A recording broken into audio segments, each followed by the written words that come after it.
That night in Seoul, Kaylin Rhodes walked into the city's most exclusive hotel, believing she was saving her fiancé's dying company. She didn't know he'd already sold her for $2 million. The investor's eyes stripped her bare before the door even locked. Her fiancé vanished. Escape became impossible. Then a stranger kicked through the penthouse entrance like death itself. Jaymin, Seoul's most feared crime lord. He shot her buyer in the kneecap without blinking. "You're safe now," he said coldly. But safety with a monster came with a price. Become his contracted wife or disappear forever. Like and comment what city you're watching from. Let's see how far this story travels. The rain hit Seoul like bullets that October night, turning the streets into rivers of neon and violence. Kaylin Rhodes pressed her forehead against the car window and watched the city blur past, trying to ignore the knot tightening in her stomach. Something felt wrong. Had felt wrong for weeks now, if she was honest with herself. "You look beautiful," Daniel said from the driver's seat. Her fiancé, the man she'd planned to marry in 4 months. She glanced down at the midnight blue dress he'd picked out.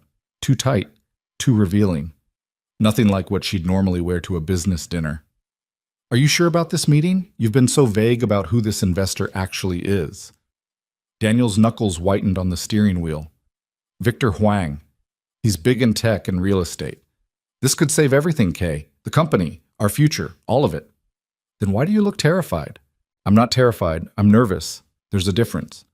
He pulled up to the Lotte Grand, where valets in crisp uniforms materialized like ghosts through the rain.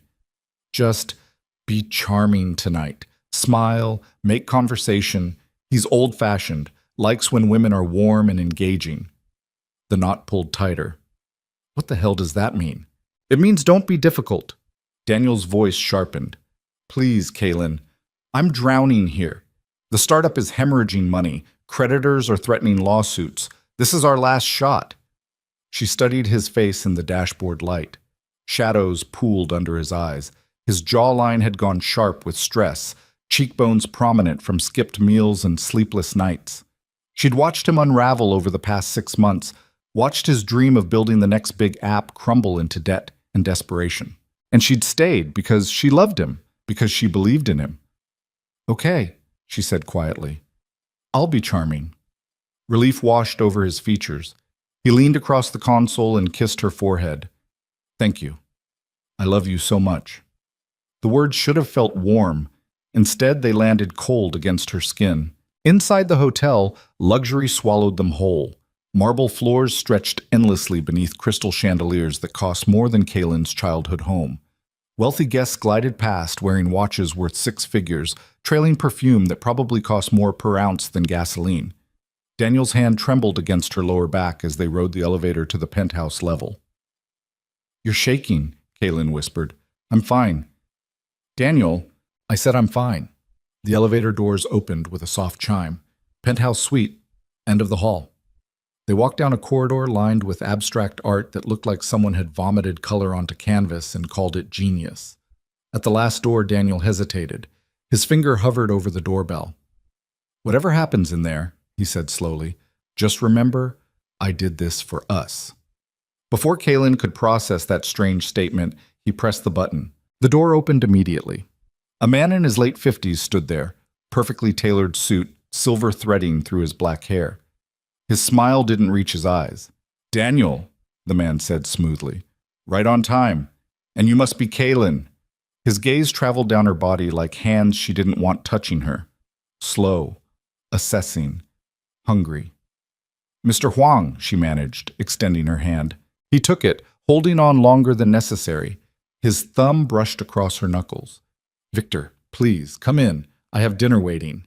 The penthouse suite was obscene. Floor-to-ceiling windows overlooked Seoul's glittering skyline. The dining table could have seated 12 but was set for 3, candles flickering between plates of untouched food. A bottle of wine, probably worth more than Daniel's car, sat breathing beside crystal glasses. "Impressive view," Daniel said, his voice too bright. Performative. "I find height gives perspective." Victor gestured to the table. "Please, sit, eat. We have much to discuss." Kaylin sat across from Victor while Daniel took the head of the table between them. Wrong. The seating arrangement felt wrong. Business dinners didn't work like this. The two men should be sitting together, not positioning her as the focal point. Victor poured wine with practiced ease. So, Kaylin, Daniel tells me you work in marketing. Social media marketing for a boutique agency. She tried to smile. Nothing as exciting as tech investment. Don't sell yourself short. Understanding how to capture attention, how to make people want something, that's valuable. He raised his glass. To new partnerships. Daniel nearly lunged for his wine. Kaylin sipped hers cautiously, tasting something bitter beneath the expensive vintage. The conversation started normally enough. Victor asked about her work, her interests, her background. But his questions carried weight they shouldn't have. Where was she from originally? Did she have family in Seoul? Who knew she was here tonight? Daniel contributed less and less, drinking more and more. Sweat beaded at his temples despite the air conditioning. You seem tense, Daniel, Victor observed, just eager to discuss business. All in good time. Victor's attention swung back to Kaylin like a spotlight. Tell me, what attracted you to Daniel? What made you say yes when he proposed? The question crossed a line. I don't see how that's relevant to your investment. Humor me. Daniel's foot pressed against hers under the table. A warning. She swallowed her irritation. He was kind, ambitious. He made me laugh. Past tense? Excuse me? You said was and made, not is and makes. Victor leaned back in his chair, studying her like a painting he was considering purchasing. Relationships lose their shine, don't they? The man you fell in love with becomes someone else, someone desperate, someone willing to do things you never imagined. Kaylin's pulse kicked up. I think maybe we should talk about the investment now. We are talking about the investment. Victor's smile turned predatory. Daniel needs $2 million to save his company.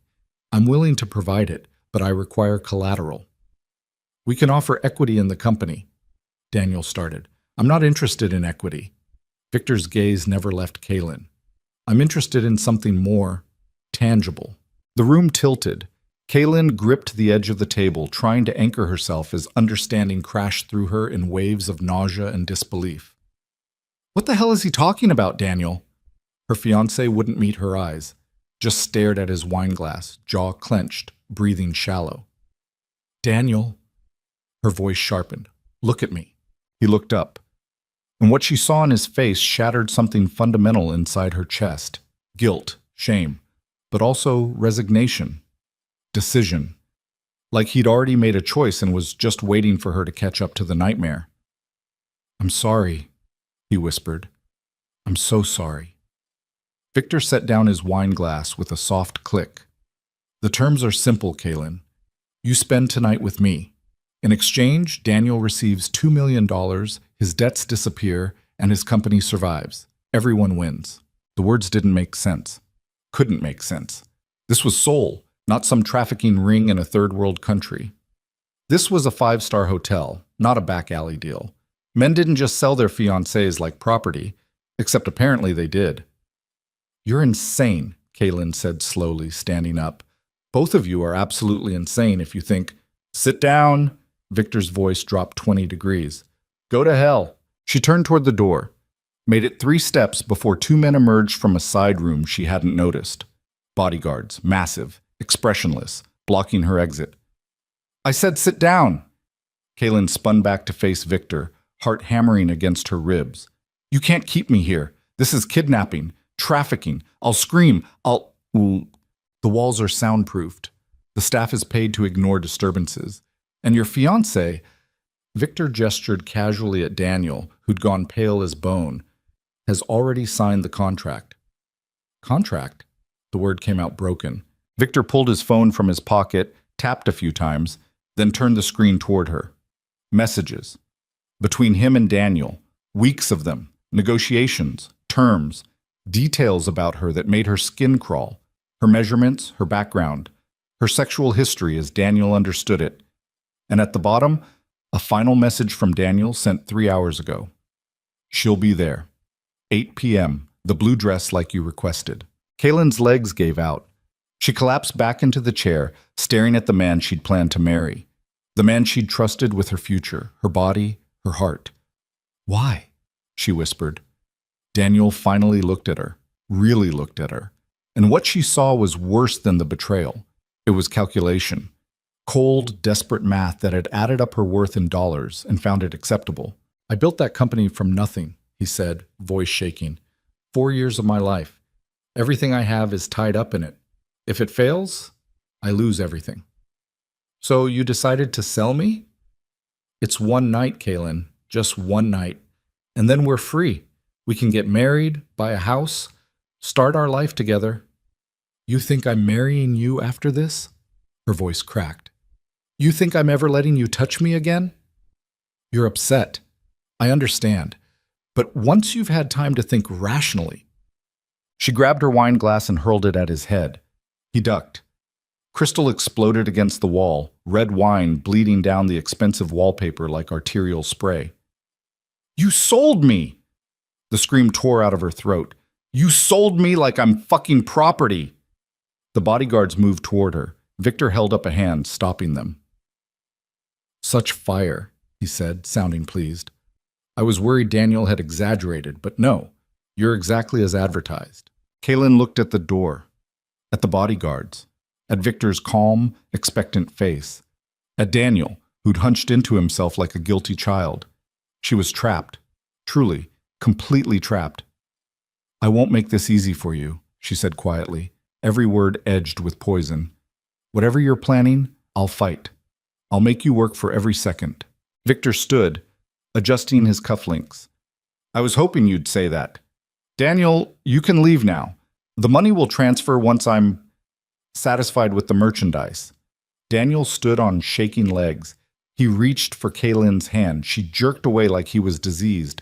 "Don't touch me. Don't ever fucking touch me again." "Kaylin, please, get out!" The words ripped from somewhere primal.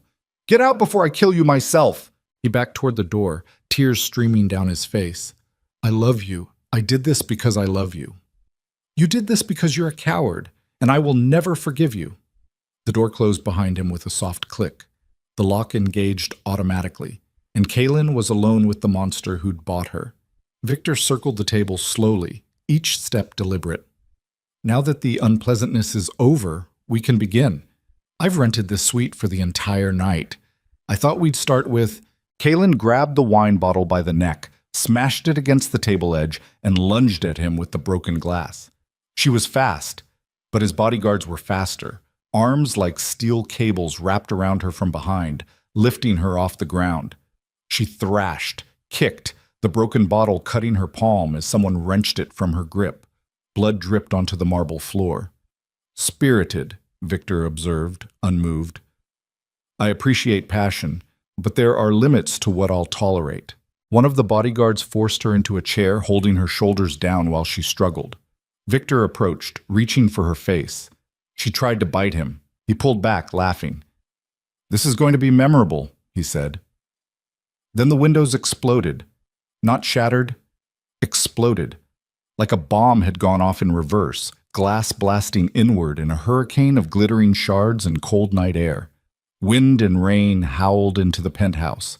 The candles blew out. Dark figures dropped through the broken windows on repelling lines, moving with military precision. Gunfire erupted. The bodyguard holding Kaylin collapsed, blood blooming across his chest. The second bodyguard pulled a weapon but took 3 shots to the center mass before he could fire. Victor dove behind the overturned table. Kaylin hit the floor, covering her head as bullets punched through furniture and walls.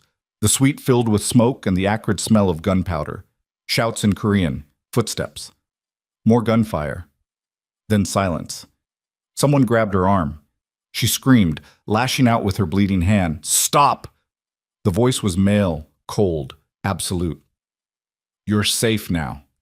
Kaylin looked up through the smoke and chaos at the man kneeling beside her. He was young, early 30s maybe. Black tactical gear, not a hair out of place despite dropping through a window like an action movie character. His face was sharp angles and cold control, handsome in the way weapons are handsome, designed for a specific, lethal purpose. But his eyes were what stopped her breath. Dark, calculating. and fixed on her with an intensity that felt like being seen for the first time in her life. "Who are you?" she managed. "Jaymin Kwan." The name meant nothing to her. Should it have? Behind them, Victor groaned from behind the table. Jaymin stood in one fluid motion, drawing a handgun from his hip. He walked over to where Victor was trying to crawl toward the door and shot him in the kneecap. Victor's scream echoed off the walls. "That's for touching what isn't yours," Jaymin said quietly. Then he looked at his men who'd secured the room.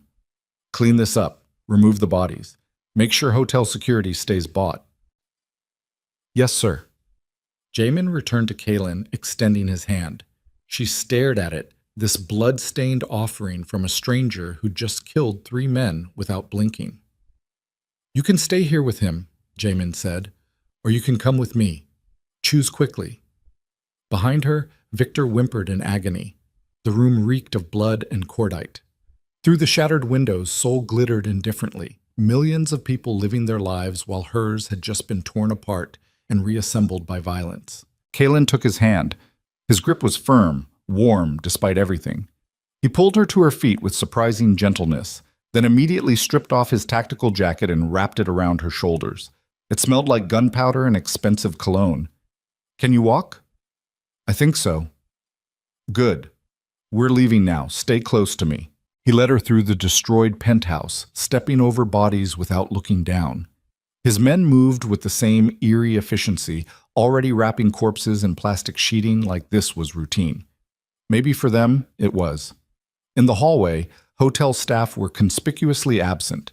The elevator waited with doors open, empty and gleaming.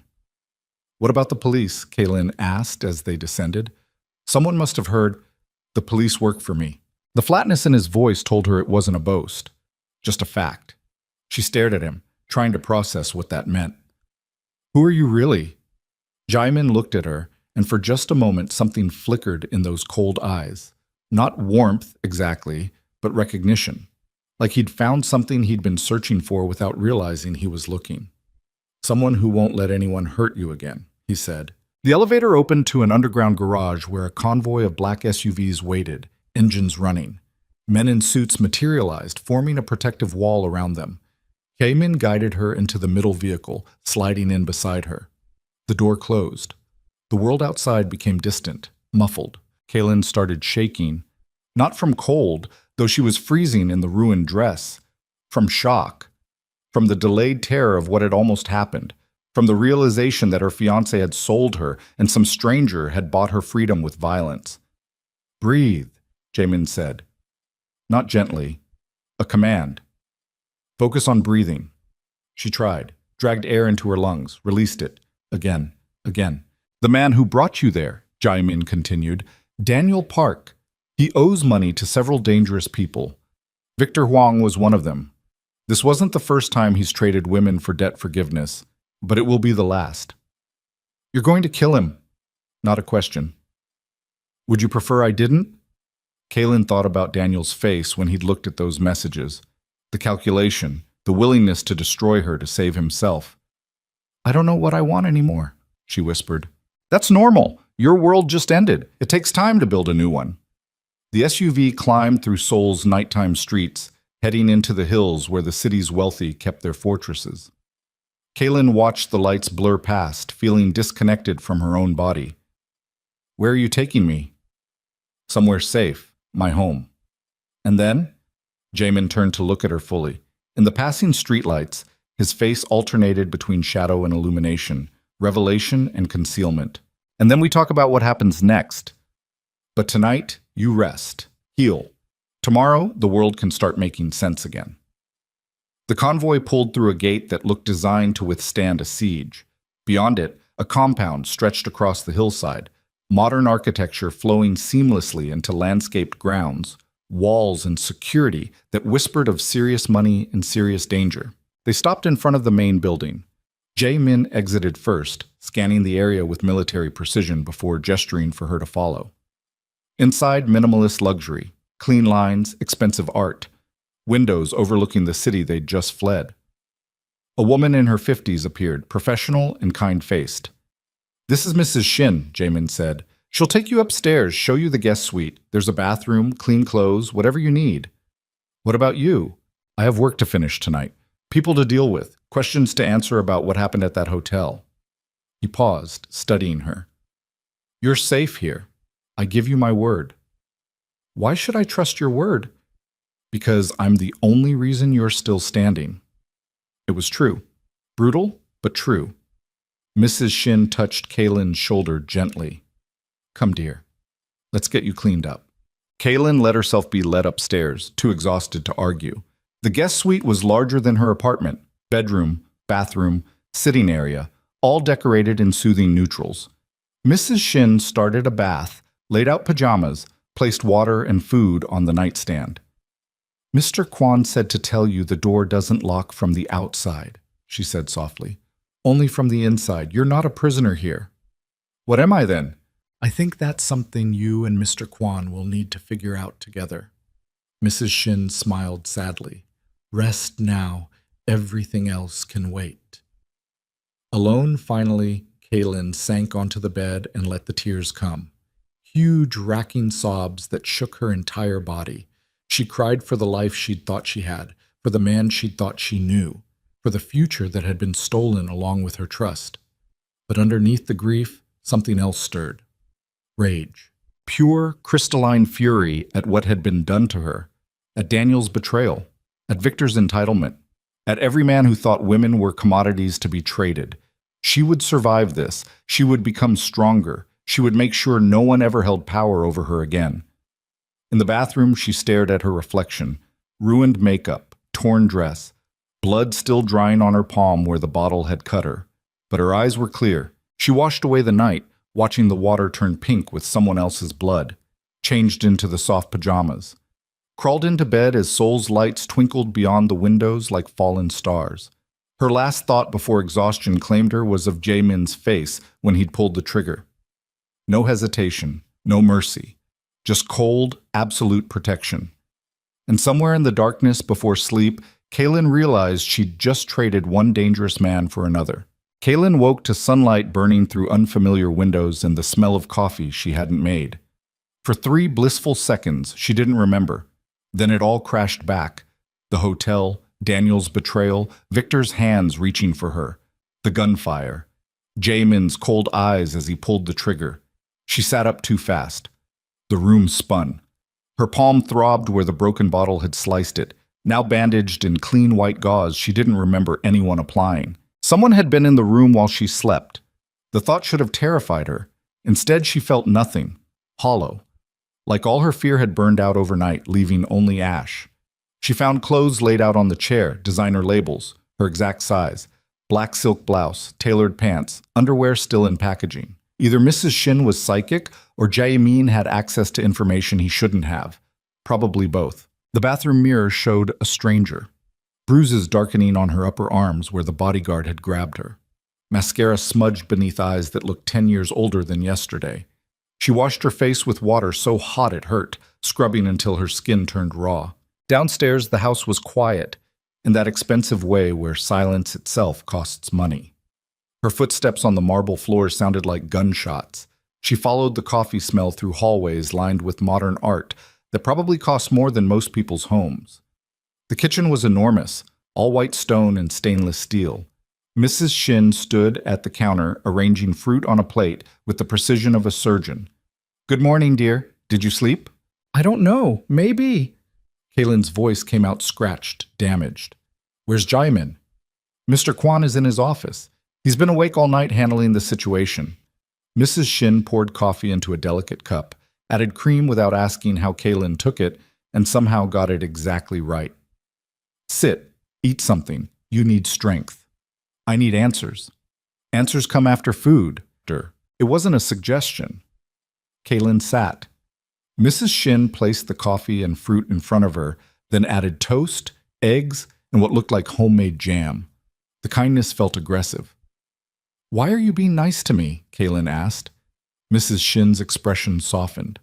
Because Mr. Kwan told me what happened, and because I've worked for him for 12 years, and I've never seen him bring a woman to this house. Not once. Whatever you are to him, it matters. I'm nothing to him. He's a stranger. Strangers don't declare war over people they don't know. Before Kaylin could process that statement, footsteps approached. Jaymin entered the kitchen and she barely recognized him from last night. No tactical gear now, just a perfectly tailored charcoal suit, white shirt open at the collar, hair styled with careless precision. He looked like he should be on the cover of a business magazine, not orchestrating violence. Their eyes met. Something electric crackled in the air between them. "You're awake," he said. Statement, not question. What did Mrs. Shin mean about declaring war? Eat first, then we talk. I want to talk now. Jaymin poured himself coffee, movements controlled and deliberate. Victor Huang is in a private hospital under guard. He'll survive, unfortunately. Daniel Park is missing. Ran the moment he left that hotel. And Seoul's Underground is very interested in why I shot a major investor and destroyed a 5-star penthouse suite. Kaylin's stomach twisted. Because of me. Because of what he tried to do to you. There's a difference. I don't understand why you care. You don't know me. Jaymin set down his cup, turned to face her fully, and for the first time she saw something human flicker across his features. Not warmth, exactly. More like recognition. Pain, maybe. Old wounds reopening. 3 years ago, he said quietly, someone I cared about was trafficked, sold by someone she trusted. By the time I found her, it was too late. She'd already... He stopped, swallowed. I was too late. I swore I'd never let it happen again if I had the power to stop it. The kitchen went silent except for the hum of expensive appliances. I'm sorry, Kaylin whispered. Don't be sorry, be smart. Because the men I killed last night worked for people who'll want answers. Victor Huang has connections to organized crime throughout Asia, and Daniel Park is currently running scared, which makes him dangerous. Desperate men do stupid things. What are you saying? I'm saying you can't go back to your life. Not yet. Maybe not ever. Jaymin's gaze was steady, unflinching. Your apartment isn't safe. Your workplace isn't safe. Anyone who knows you is potentially compromised. Victor's people will come looking for explanations, and when they find you, they'll use you to get to me. The toast turned to sawdust in Kaylin's mouth. So what? I'm just supposed to hide here forever? No. You're supposed to let me protect you while I dismantle the infrastructure that allowed last night to happen. He pulled out his phone, tapped something, then showed her the screen. This is a contract. Read it. Kaylin took the phone with shaking hands. Legal language filled the display, dense and incomprehensible. But certain phrases jumped out. Marriage agreement, duration of 2 years, financial compensation, mutual protection clause, termination conditions. You want me to marry you? Her voice climbed an octave. Are you insane? Probably. But it's the fastest way to establish legal protection and make it clear to every criminal organization in Seoul that you're untouchable. My wife is untouchable. Anyone who harms her dies. It's a simple equation. There's nothing simple about this. Jaymin took the phone back.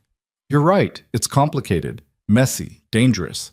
But it's also the difference between you having a future and you disappearing into the same hell that swallowed the woman I couldn't save. So yes, I'm asking you to marry me. Not because I love you. I don't know you. But because I have the resources to keep you alive, and I will not stand by and watch another woman get destroyed by men who think they can buy people. Kaylin stood up so fast her chair scraped across the marble. This is crazy. All of this is insane. Yesterday I was engaged to someone I thought I knew. Today you're asking me to sign a contract to marry a complete stranger who kills people for a living. I don't kill people for a living. I run legitimate businesses, shipping, real estate, technology investments. But yes, I also control a significant portion of Seoul's underground economy.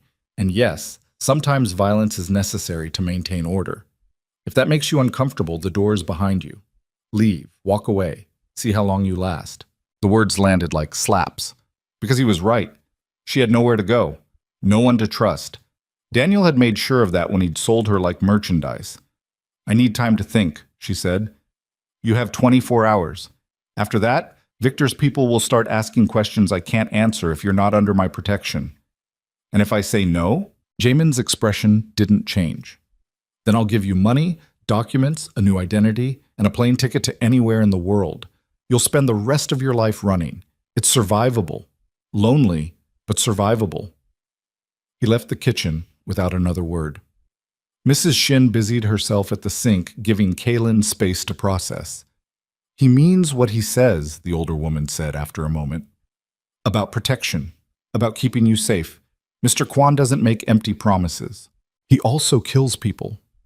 Yes, he does. Mrs. Shin turned, drying her hands on a towel. But he's never killed anyone who didn't deserve it. And in a world where women are still bought and sold like property, sometimes monsters are necessary to fight other monsters.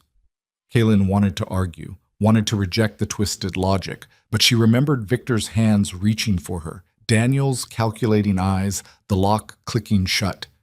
Can I see the house? She asked. I need to walk, clear my head. Of course, I'll show you around.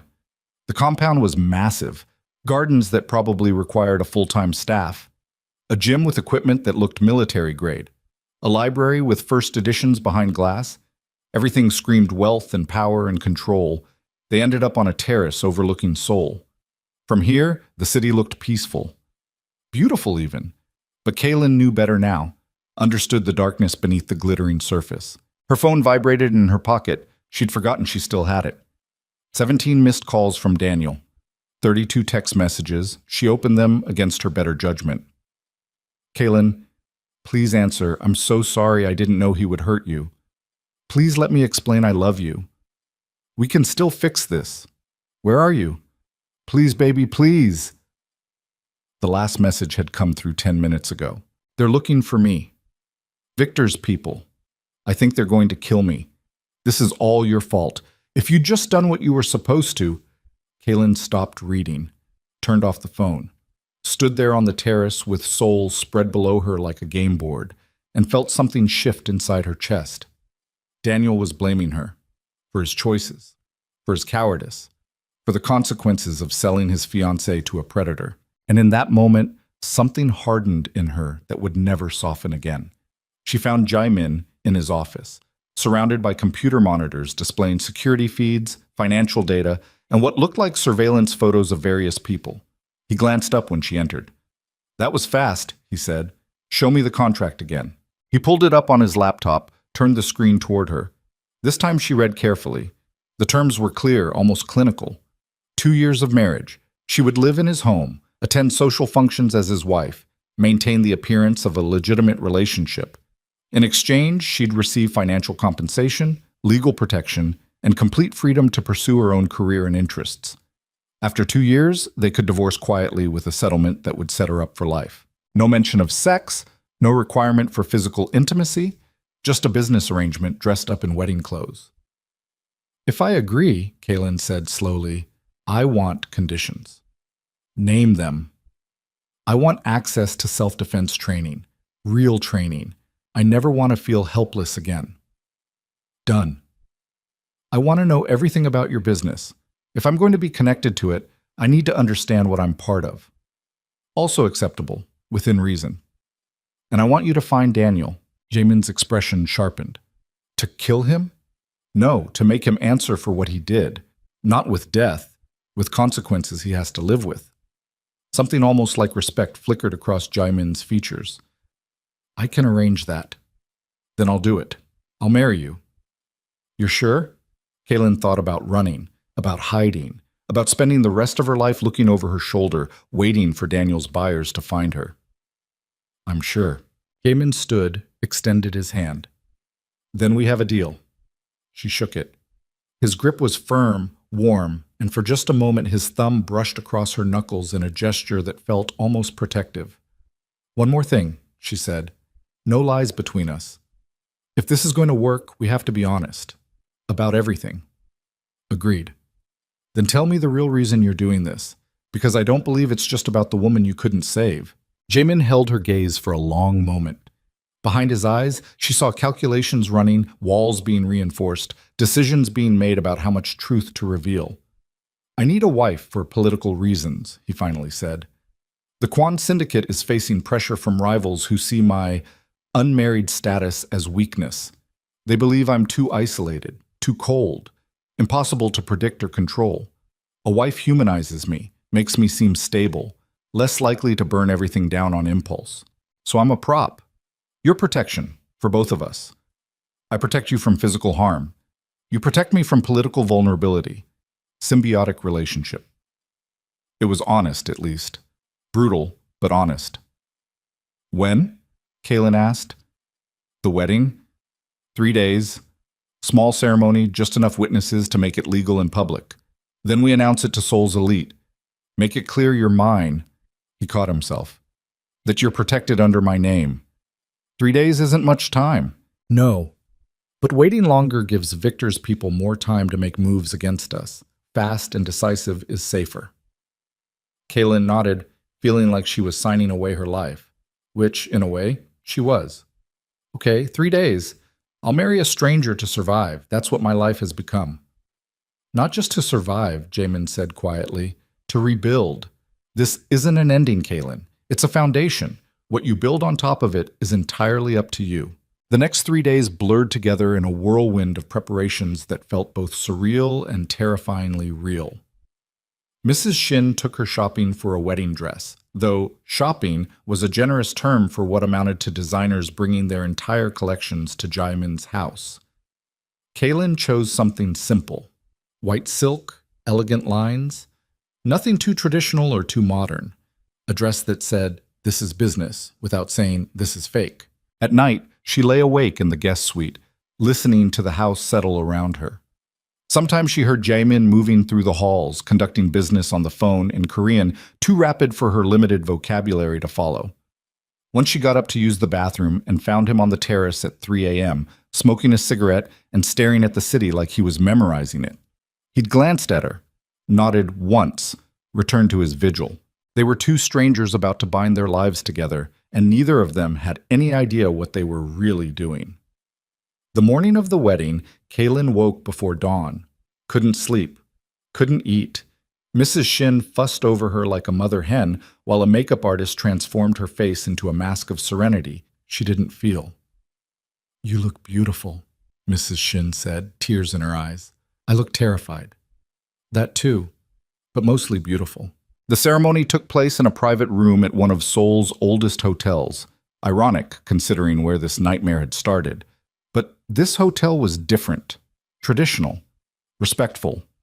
No penthouse suites where women got sold. 20 witnesses, mostly Jaymin's business associates and their wives. Cold faces. Calculating eyes. People who understood exactly what this marriage meant and why it was happening. Jaymin stood at the front in a black suit that probably cost more than a car. He looked calm, controlled. Every inch the powerful man who ran an empire from the shadows. Their eyes met as she walked down the aisle, and for just a second she saw something human flicker across his features. Not love, not even attraction necessarily, but recognition. Two people trapped by circumstances neither had chosen, making the best of a situation neither wanted. The officiant spoke in Korean. Kaylin had practiced her vows phonetically, hoping she wasn't accidentally promising her firstborn or something equally binding. Jaymin's vows were steady, measured, delivered without hesitation. They exchanged rings, simple platinum bands that felt heavy as shackles. "You may kiss the bride." Jaymin leaned in. His hand came up to cup her face, gentle despite everything. Their lips met in a kiss that was supposed to be performative, meaningless. But something sparked. Just for a moment his mouth lingered on hers, warm, real, human. Then he pulled back and the professional mask slammed down again. "Congratulations," the officiant said. Applause from the witnesses, polite and restrained. Kaylin was now Mrs. Kwon, wife to a crime lord, protected and trapped in equal measure. The reception was small, just dinner with the witnesses. Expensive food Kaylin couldn't taste, wine that burned down her throat. Conversations in Korean she couldn't follow, though she caught her new name repeated often. Kwon Kaylin, Kwon Buin, Mrs. Kwon. An older man approached their table, face lined with authority. He spoke to Jaymin in rapid Korean, then turned to Kaylin with a smile that didn't reach his eyes. He says, "Welcome to the family," Jaymin translated. "He's Park Min-ho, one of my father's oldest associates. He's curious about you." "Tell him I'm curious about him too," Jaymin translated. Min-ho laughed, said something else. "He says you have fire." "Good. My family needs fire." The conversation continued around her. Korean flowing like water. Kaylin smiled when appropriate, nodded at the right moments, played the role of the gracious bride. But inside, she was screaming. Later, in the car heading back to the house, she finally let the mask slip. "I can't do this," she said quietly. "The smiling, the pretending, the not understanding what anyone is saying about me." "You'll learn," Jaymin said. "I can't learn a language in 3 days." "No, but you can learn enough to understand when people are talking about you. I'll arrange lessons, daily, intensive." "What else do I need to learn? How to be a proper Mafia wife?" He glanced at her, and something like amusement touched his features. "You need to learn how to survive in a world where everyone wants something from you, how to smile while calculating, how to be warm while staying cold inside, how to make people underestimate you so when you move against them, they never see it coming." "You make it sound like war, because it is. Social war, political war, economic war, and you just became one of the most valuable pieces on the board. Victor's people are watching. My rivals are watching. Everyone wants to know if you're weakness or strength. What if I'm neither? What if I'm just me? Then you'll die, or worse." He said it matter-of-factly, like discussing the weather. "But I don't think you're just you. I think you're stronger than you know. You survived last week. You'll survive this." The car pulled through the compound gates. Home now, supposedly, though it still felt like a museum, beautiful and untouchable. Inside, Mrs. Shin had prepared a late dinner neither of them wanted. They sat across from each other at the massive dining table, picking at food, avoiding eye contact. "I moved your things into the master suite," Mrs. Shin said carefully. "Given that you're married now, it seemed appropriate." Kaylin's stomach dropped. "We're sharing a room?" "For appearances," Jaymin said. "The staff talks. If we're in separate rooms from the beginning, it raises questions about the legitimacy of the marriage. But the suite has multiple rooms. You can have your own space." "How generous." "I'm not asking you to sleep with me, Kaylin. I'm asking you to help maintain an illusion that keeps you alive." She wanted to argue, wanted to fight. But he was right, and she hated that he was right. After dinner, she followed him upstairs to the master suite. It was enormous. Bedroom, sitting area, 2 bathrooms, walk-in closets the size of her old apartment. Her clothes had been unpacked and hung beside his, intimate in their proximity. "You take the bed," Jaymin said. "I'll sleep in the sitting room." "That's ridiculous. The couch isn't big enough for you." "I've slept in worse places." "Jaymin, this isn't a negotiation." He grabbed a pillow and blanket from the closet. "The bed is yours. End of discussion." He disappeared into the sitting room before she could argue further. Kaylin stood alone in the enormous bedroom, wedding dress still on, feeling more isolated than she had in her entire life. She changed into pajamas, washed off the makeup, stared at herself in the bathroom mirror. The platinum band on her finger caught the light, undeniable proof this wasn't a nightmare she could wake up from. She was married, to a stranger, to a criminal, to the only person standing between her and annihilation. In the sitting room, she could hear Jaymin moving around. Phone calls in low Korean, the scratch of pen on paper. The man never stopped working, never stopped calculating, never stopped building walls between himself and the world. Kaylin climbed into the massive bed, surrounded by silk sheets and the faint scent of his cologne embedded in the fabric. Outside the windows, Seoul glittered like broken glass. She'd just closed her eyes when her phone vibrated. Another message from Daniel. "I know what you did." "Married him? The man who destroyed Victor? You're a whore who chose a monster. They're going to kill me because of you. I hope you're happy. I hope he destroys you like he destroys everything." Kaylin blocked the number. Should have done it days ago. Then she got up, padded into the sitting room where Jaymin was working at a desk with his laptop open and papers scattered everywhere. "Can't sleep?" he asked without looking up. "Daniel keeps messaging me, blaming me for everything." Now Jaymin looked up and his expression went cold. "Show me." She handed him the phone. He read the messages, jaw tightening with each word. "I'll handle this," he said quietly. "What does that mean?" "It means he won't contact you again." "Jaymin, don't. I'm not going to kill him. I gave you my word, but he needs to understand there are consequences for harassment, for threatening my wife." The possessiveness in his voice sent a shiver down her spine. Not fear, Something else. Something dangerous. Why do you care? She asked. It's just texts. Just a coward lashing out. Jaymin set down the phone, stood, closed the distance between them until they were almost touching. This close, she could see the exhaustion in his eyes, the weight he carried, the loneliness he wore like armor. Because you're mine now, he said softly. Not in the way Daniel thinks, not as property, but mine to protect, mine to defend, and anyone who hurts you answers to me. That's what this marriage means. That's the only thing that matters. Her breath caught. You barely know me. I know enough. I know you fought back in that hotel with a broken bottle. I know you didn't fall apart when your world ended. I know you agreed to marry a stranger because it was the smart move, not because you were afraid. That's more than enough.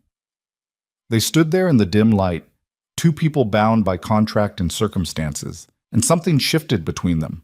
Not love, not even trust, really, but understanding, recognition of shared damage, shared determination to survive. Thank you, Kaylin whispered, for saving me, for all of this. Don't thank me yet. This life comes with costs you haven't seen yet. Show me then. Stop protecting me from the truth and show me what I've really signed up for. Jaymin studied her face, searching for something. You sure you want that? I'm sure I need it. If I'm going to survive in your world, I need to understand it completely. No more illusions, no more sheltering. Show me everything. Something like respect flickered across his features. All right, tomorrow morning, I'll take you to where I really work. Not the legitimate businesses, the heart of the Quan Syndicate. You'll see what I do, who I am, and then you can decide if you still want to stay. I'm not going anywhere. We'll see. He returned to his desk. Kaylin went back to bed, but neither of them slept much that night, both aware that tomorrow everything would change again, because Kaylin had asked to see the truth, and Jaymin was going to show her exactly what it meant to be married to a monster. The next morning, Kaylin woke to find Jaymin already dressed in black tactical gear, similar to what he'd worn the night he'd saved her. He stood at the window, watching the sunrise paint Seoul in shades of gold and blood. Get dressed, he said without turning. Wear something you don't mind ruining. We're going underground. 20 minutes later, they descended into a parking garage beneath the compound that kept going down, down, down until Kaylin lost count of the levels. Finally, they reached a sub-basement where armored vehicles waited like sleeping tanks. Men materialized from the shadows, Jaymin's real security, not the polite bodyguards who stood around during business meetings. These men looked military, hard, dangerous. They drove through Seoul's streets as the city woke up, then turned into an industrial district where warehouses stretched for blocks. One looked abandoned from the outside, windows broken, graffiti covering the walls. Inside was a fortress, steel doors, armed guards, security systems that probably cost millions. They descended into another sub-level, this one carved from raw rock and reinforced with concrete. Welcome to the real Quan Empire, Jaymin said. The underground complex sprawled like a small city. Computer servers hummed in climate-controlled rooms. Surveillance feeds showed hundreds of locations throughout Seoul. Men and women worked at desks, orchestrating operations Kaylin couldn't begin to understand. Jaymin led her through it all, explaining each section. This is where we monitor our shipping operations, legitimate and otherwise. Container ships arriving from Southeast Asia, cargo that goes through customs, cargo that doesn't. Drugs? She asked. Sometimes, though I'm trying to phase that out. Too much violence, too much instability. Weapons are cleaner. Information is cleanest of all. You sell information? Everyone has secrets, politicians, businessmen, crime families. I collect secrets, protect them for people who pay, reveal them when necessary. Knowledge is more valuable than any physical commodity. He showed her rooms full of cash, millions of dollars in multiple currencies, gold bars stacked like building blocks, diamonds in unmarked boxes, the physical wealth that backed his digital empire. Then he took her deeper, the interrogation rooms.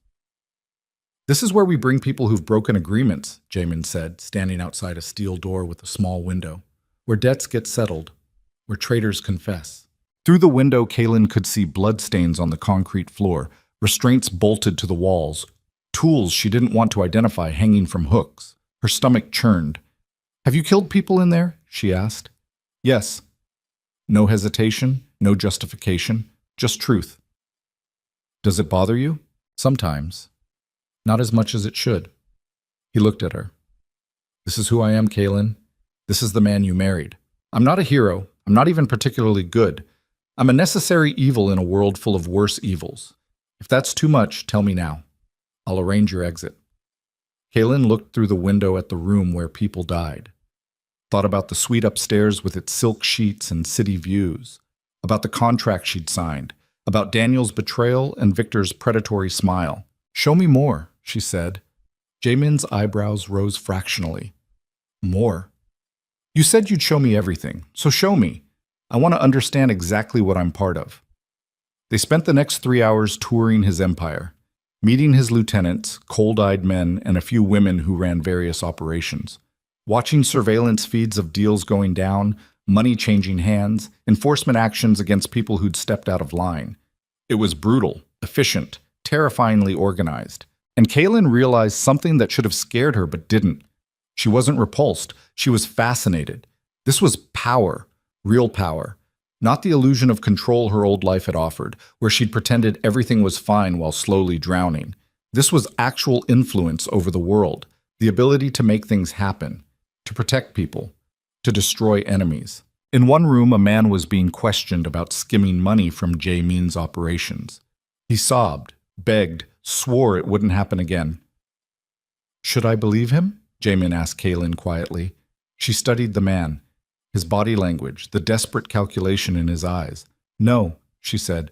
He's lying. He's already thinking about how to steal more carefully next time. Jaymin smiled, the first genuine smile she'd seen from him. Good instincts.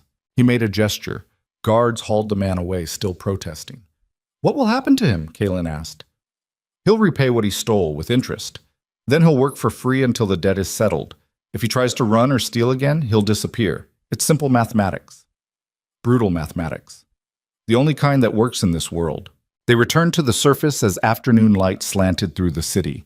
In the car, Kaylin processed everything she'd seen.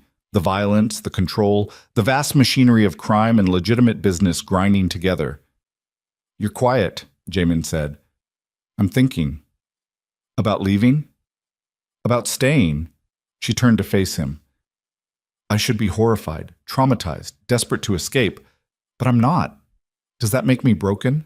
It makes you adaptable. The world down there, that's the real world. Everything else is pretense. You're just seeing clearly now. Or I've lost my mind. Maybe, but insanity is relative. Back at the house, exhaustion hit Kaylin like a physical blow. Mrs. Shin had dinner prepared, but she could barely eat.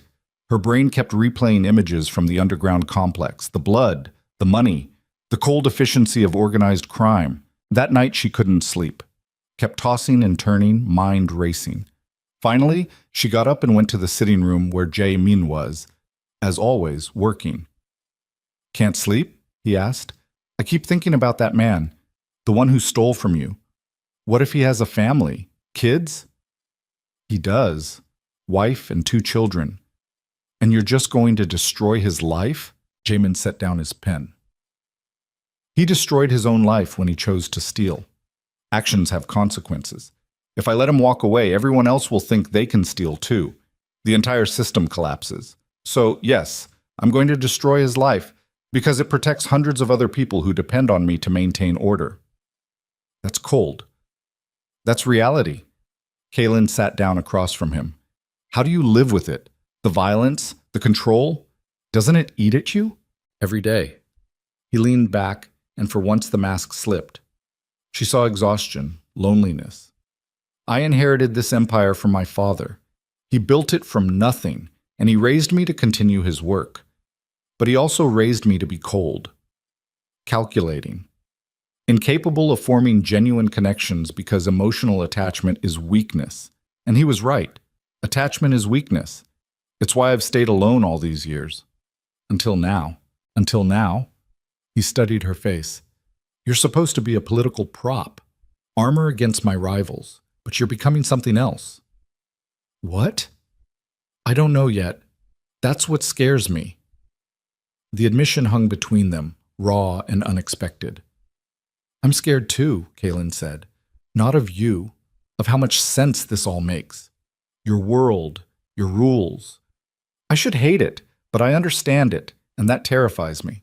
Jaymin reached across the desk, and for the first time he touched her voluntarily, taking her hand in his. His grip was warm, solid, real. "Maybe we're both broken," he said. "Maybe that's why this works." Their eyes met, and something sparked again. That same electricity from their wedding kiss, only stronger now, more dangerous. Kaylin's breath caught. She should pull away, should go back to bed, should maintain the distance the contract specified. Instead, she leaned forward. So did he. Their lips met in the dim light of his office. And this kiss was nothing like the performative one at their wedding. This was raw, hungry, real. Jaymin's hand came up to cup her face, thumb brushing across her cheekbone. Kaylin's fingers tangled in his hair, pulling him closer. The desk between them became an obstacle they needed to eliminate. He stood, pulling her up with him. Their bodies pressed together. The kiss deepened, turned desperate. Weeks of tension and fear and adrenaline combusting into pure need. Then Jaymin's phone rang. They broke apart, both breathing hard. He grabbed the phone, checked the screen, and his expression went cold. "What is it?" Kaylin asked. "Victor Huang just checked out of the hospital. He's gone. And my sources say he's putting together a team." "A team for what?" Jaymin looked at her, and she saw something she'd never seen before in his eyes. Fear. For revenge. Against me. Against you. He's coming after us both. The words hung in the air like a death sentence. "What do we do?" Kaylin whispered. "We prepare for war." Jaymin grabbed his jacket. "And we hope we're strong enough to survive what's coming." Because somewhere in Seoul's nighttime streets, Victor Huang was planning their destruction. And this time, Jaymin might not be able to save her. The war room in Jaymin's underground complex came alive at 2 a.m. Computer screens glowed with surveillance feeds from across Seoul. His top lieutenants gathered around the central table where a digital map displayed red dots marking Victor Huang's known locations and associates. Kaylin stood beside Jaymin, still wearing the clothes she'd kissed him in hours ago. The taste of him lingered on her lips, but there was no time to process what had happened between them. No time for anything except survival. "Victor checked out of the hospital at 9:47 p.m., reported Lee Jin-ho, Jaymin's head of security, a former military officer with scars running down the left side of his face. He had 8 men with him, private security, all armed. They went to ground in Gangnam district. "Which building?" Jaymin's voice was ice.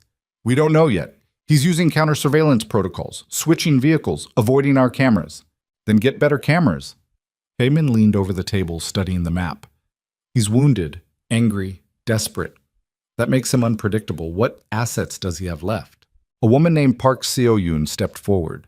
Mid-40s, expensively dressed, eyes like a shark. She handled Jaymin's intelligence operations. "Victor's connections run deep. Cho Syndicate is his primary backing. They've wanted to move against you for months. This gives them the excuse. We're also seeing movement from the Busan faction. They're positioning resources near the city borders." "How many soldiers are we talking about?" "Combined?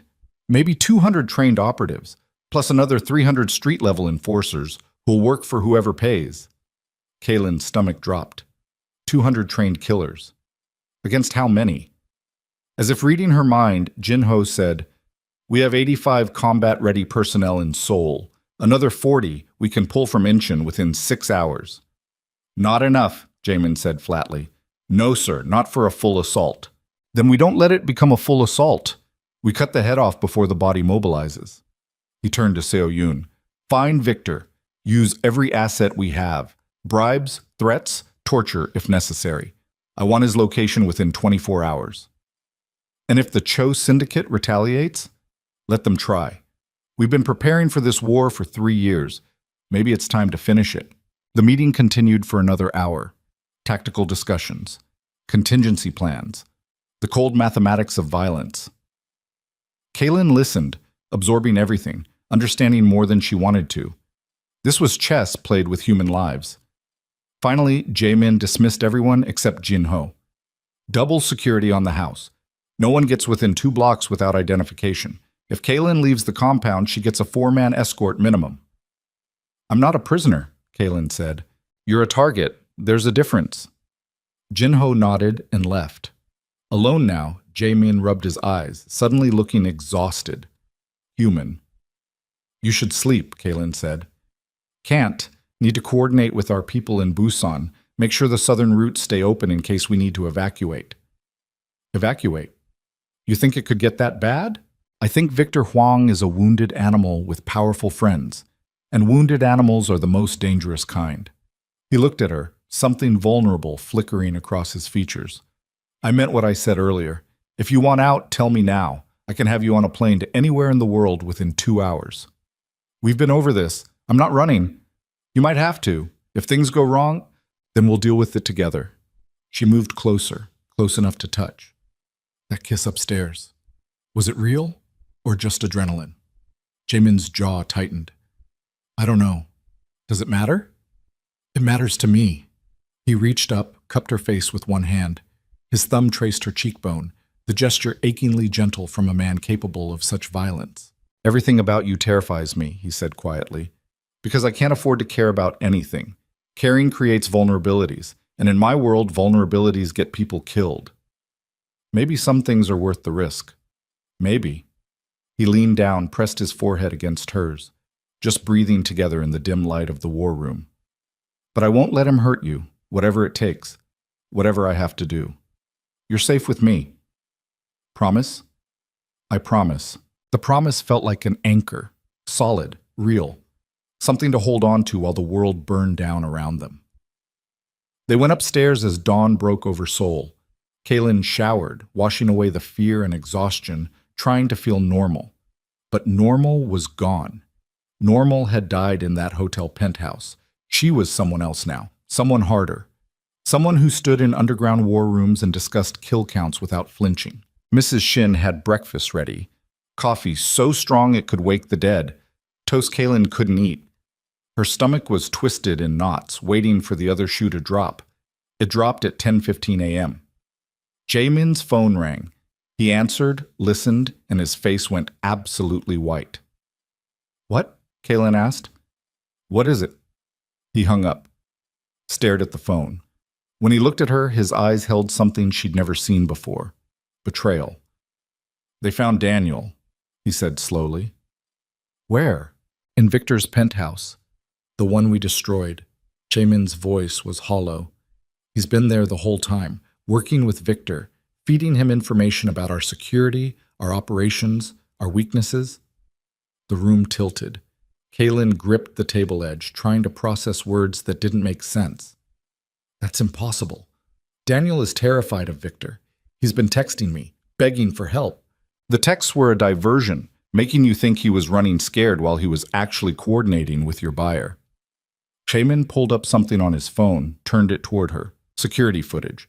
Grainy, but clear enough. Daniel walking into a building, shaking hands with Victor Huang, sitting across from him at a conference table, laughing. The footage was time-stamped yesterday. While Kaylin had been touring Jaymin's underground empire, learning to survive in his world, Daniel had been plotting with the man who'd tried to rape her. I don't understand, she whispered. Why would he do this? Victor already paid him. The deal was done. Was it? Jaymin's voice cut like a blade. Think, Kaylin. Daniel sold you for $2 million, but he never got the money. I shot Victor before the transaction completed, so Daniel's company is still drowning. His debts are still unpaid, and the only way to collect is to help Victor get revenge. On both of us. The logic was airtight, brutal, and it made perfect, horrible sense. There's more, Jaymin continued. My intelligence officer just confirmed that Daniel has been working with Victor for over a month, since before that night at the hotel. A month? But that means, it means the whole thing was a setup from the beginning. Daniel didn't desperately sell you to save his company. He deliberately arranged your sale, planned to collect the money, and probably had arrangements to buy you back later for less. You were an asset he was flipping for profit. Kaylin couldn't breathe, couldn't think. The betrayal she'd thought she understood, desperate man making a terrible choice, had been so much worse, calculated, premeditated, evil. The texts, she managed, the ones where he blamed me. Manipulation. Keeping you off balance. Making sure you wouldn't suspect he'd gone to ground with Victor. Jaymin's hand clenched into a fist. And I fell for it. Sent my people searching everywhere except the most obvious place. He played us both. What does this mean for the war? It means Daniel has been feeding Victor information about our defenses, our response protocols, everything he's observed since you moved into this house. Which means every plan we made last night is compromised. Victor knows we're looking for him, knows our troop strength, knows our weaknesses. The coffee cup slipped from Kaylin's hand, shattered on the marble floor. Brown liquid spread like blood. This is my fault, she said. I brought him here. Into your life, into your home. No. Jaymin's voice was absolute. This is Daniel's fault, and Victor's, and mine for not seeing it sooner. What do we do? Jaymin's phone rang again. He answered, listened, and his expression went from cold to arctic. Understood. Lock down everything. No one in or out without my direct authorization. He hung up. Looked at Kaylin with something like fear in his eyes. Victor just sent a message. He wants a meeting. A meeting? That's insane. It's obviously a trap. Obviously, but he has leverage now. Jaymin pulled up an image on his phone. He kidnapped Mrs. Shin 2 hours ago, grabbed her on her way to the market, and he says if I don't meet him alone, he'll kill her. The world stopped. Mrs. Shin. Kind, maternal Mrs. Shin who'd welcomed Kaylin, protected her, made her feel almost safe in this nightmare. When? Kaylin's voice was dead. Tonight? Midnight. Same hotel where this started. Full circle. You can't go. It's suicide. If I don't go, he kills her. Then he moves on to other people close to me. My lieutenants, their families. He'll keep killing until I show up. Then send a team. Storm the place. He'll have hostages, security systems, explosives probably. If I send a team, Mrs. Shin dies before we breach the first door. Jaymin set down his phone with careful control. This is what defeat looks like, when every option leads to death. There has to be another way. There isn't. Victor has us exactly where he wants us. Trapped, exposed, desperate. He laughed, bitter and broken. And the worst part? Daniel helped plan it. Your ex-fiancé is probably in that hotel right now, celebrating his genius. Kaylin felt something inside her crack. Not break, crack. Like glass under pressure, holding together but fundamentally damaged. I want to see him, she said quietly. What? Daniel. I want to see him, face to face. Kaylin, that's not dumb. I need to understand why. I need to hear him explain how he could do this. Not just the sale, all of it, the lies, the betrayal, the calculated destruction of everything we had. Her voice was shaking now, rage bleeding through the shock. I need to look him in the eyes and know what I fell in love with, what I trusted, what I almost married. Jaymin studied her face. If I arrange this, you might not like what you find. I already don't like any of this. But I need closure, real closure, not just unanswered questions eating me alive. All right, I'll see what I can do. He made a call, spoke rapid Korean, then hung up. My people have a source inside Victor's operation, low-level courier who's been feeding us intel. He can get a message to Daniel, offer a private meeting before the midnight deadline. Will Daniel agree? He'll be curious. Arrogant men always want to gloat. Jaymin's eyes hardened. But I'm coming with you. Non-negotiable. I wouldn't expect anything else. The meeting was arranged for 8 p.m. at a neutral location, a closed restaurant in Itaewon that Jaymin's people had swept for surveillance and weapons. Empty. Clean. No witnesses except the 2 guards Jaymin stationed outside. Kaylin wore black. Something about the color felt appropriate. Mourning for the person she'd been, for the trust she'd given, for the future she'd imagined. Daniel arrived exactly on time, flanked by 2 of Victor's bodyguards who waited by the door. He looked different, confident, well-dressed in an expensive suit Kaylin didn't recognize. Like success agreed with him. Kaylin, he smiled, and it made her want to vomit. You look good. Marriage to a crime lord suits you. Sit down. Jaymin's voice was deadly quiet. Daniel sat, still smiling, still so fucking pleased with himself. I have to admit, he said, I didn't think you'd actually marry him. Thought you'd run, disappear. But you surprised me. You always were stronger than I gave you credit for. Why? Kaylin's voice cracked. Just tell me why. Why did I sell you? Come on, Kay, you're smarter than this. He leaned back casual, relaxed. My company was failing. I needed capital. You were an asset I could liquidate. Simple business decision. I was your fiancé. You were leverage.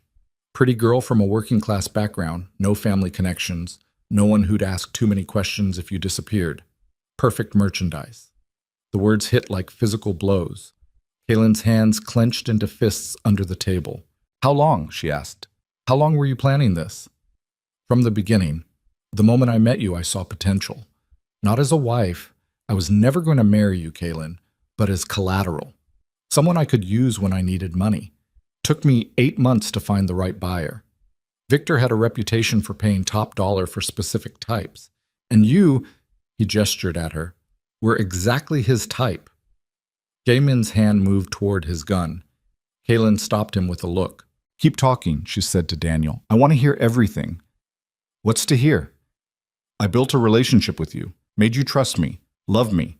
Then I used that trust to deliver you to a buyer. The only mistake I made was underestimating your crime lord's protective instincts.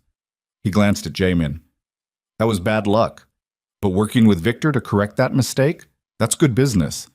You helped plan his revenge, Kaylin said. Gave him information about Jaymin's defenses. Of course. Victor promised me $4 million for my assistance. Double the original payment. Plus, watching Jaymin Kwan fall is worth money can't buy. The great king of Seoul brought down because he got soft over a woman. Daniel's smile widened. Poetic, really. Mrs. Shin, Jaymin said, his voice barely controlled. Where is she? Safe, for now. Victor's keeping her comfortable. She'll die painlessly if you cooperate tonight. Daniel leaned forward. But if you don't show up alone at midnight, she suffers. And after her, we start on other people you care about. Your lieutenants, their children. We'll work through your entire organization until Seoul runs red. You're describing terrorism. I'm describing consequences. You destroyed Victor's life, shot him, humiliated him in front of Seoul's elite. Men like him don't forgive. They annihilate. Daniel stood. So here's how tonight works. You show up at the hotel, alone, unarmed. You answer for what you did. And maybe, Victor lets some people live. And Kaylin? Jaymin asked.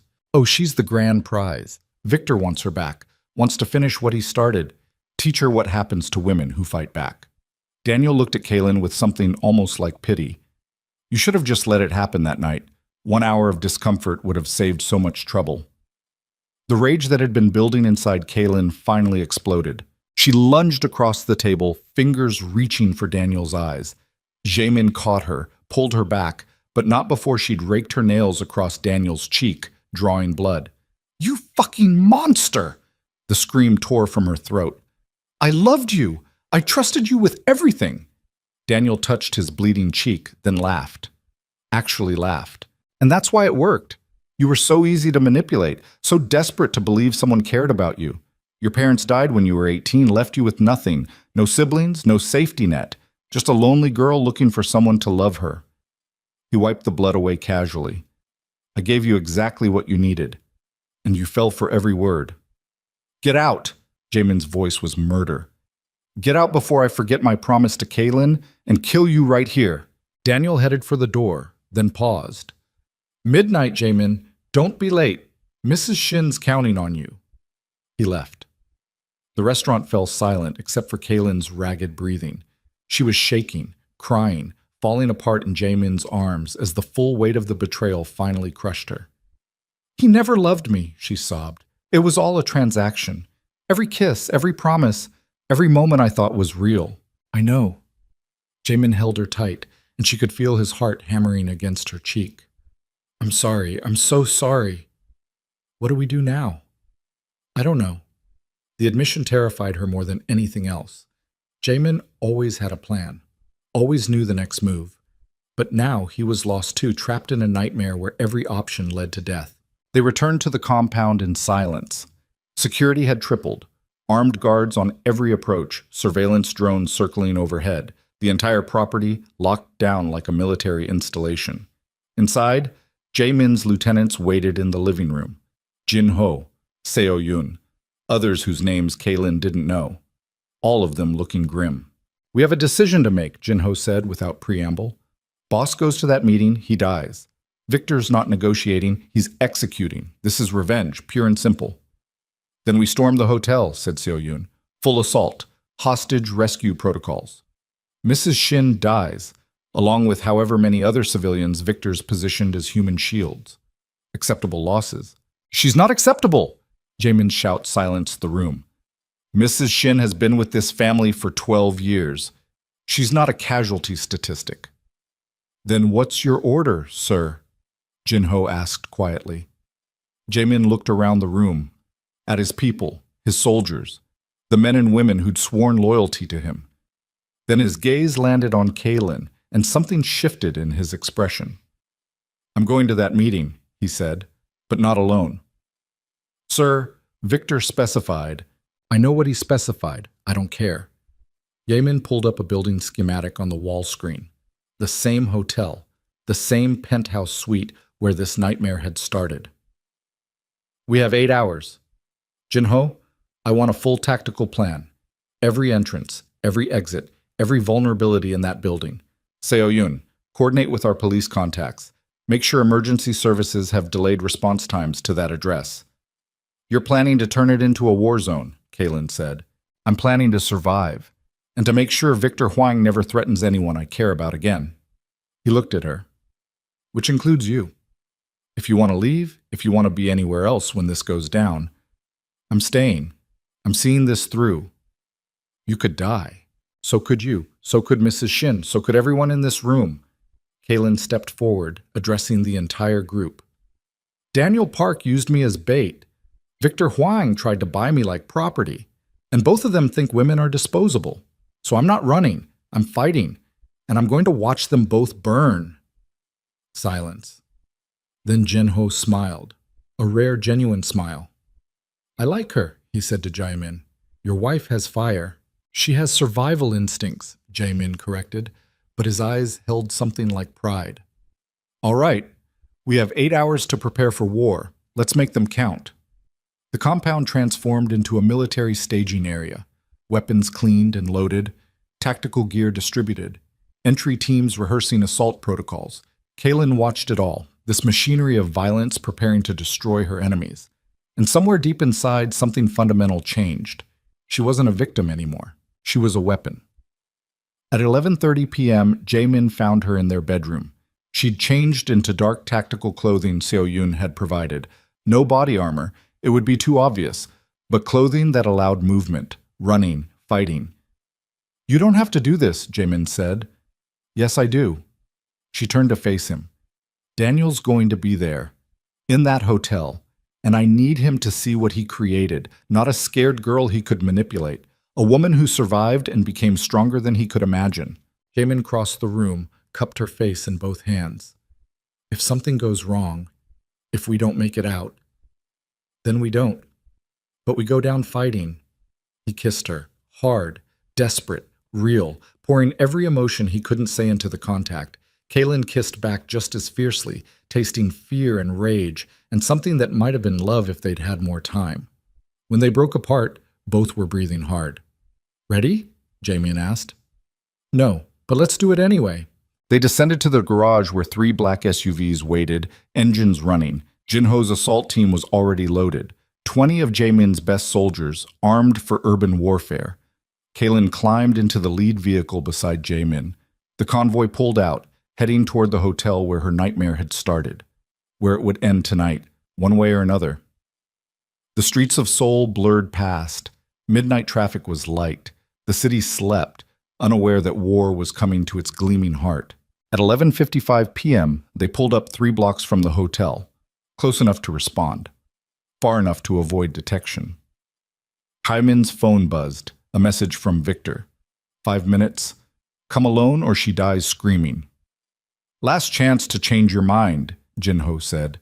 Jaymin looked at Kaylin. She nodded.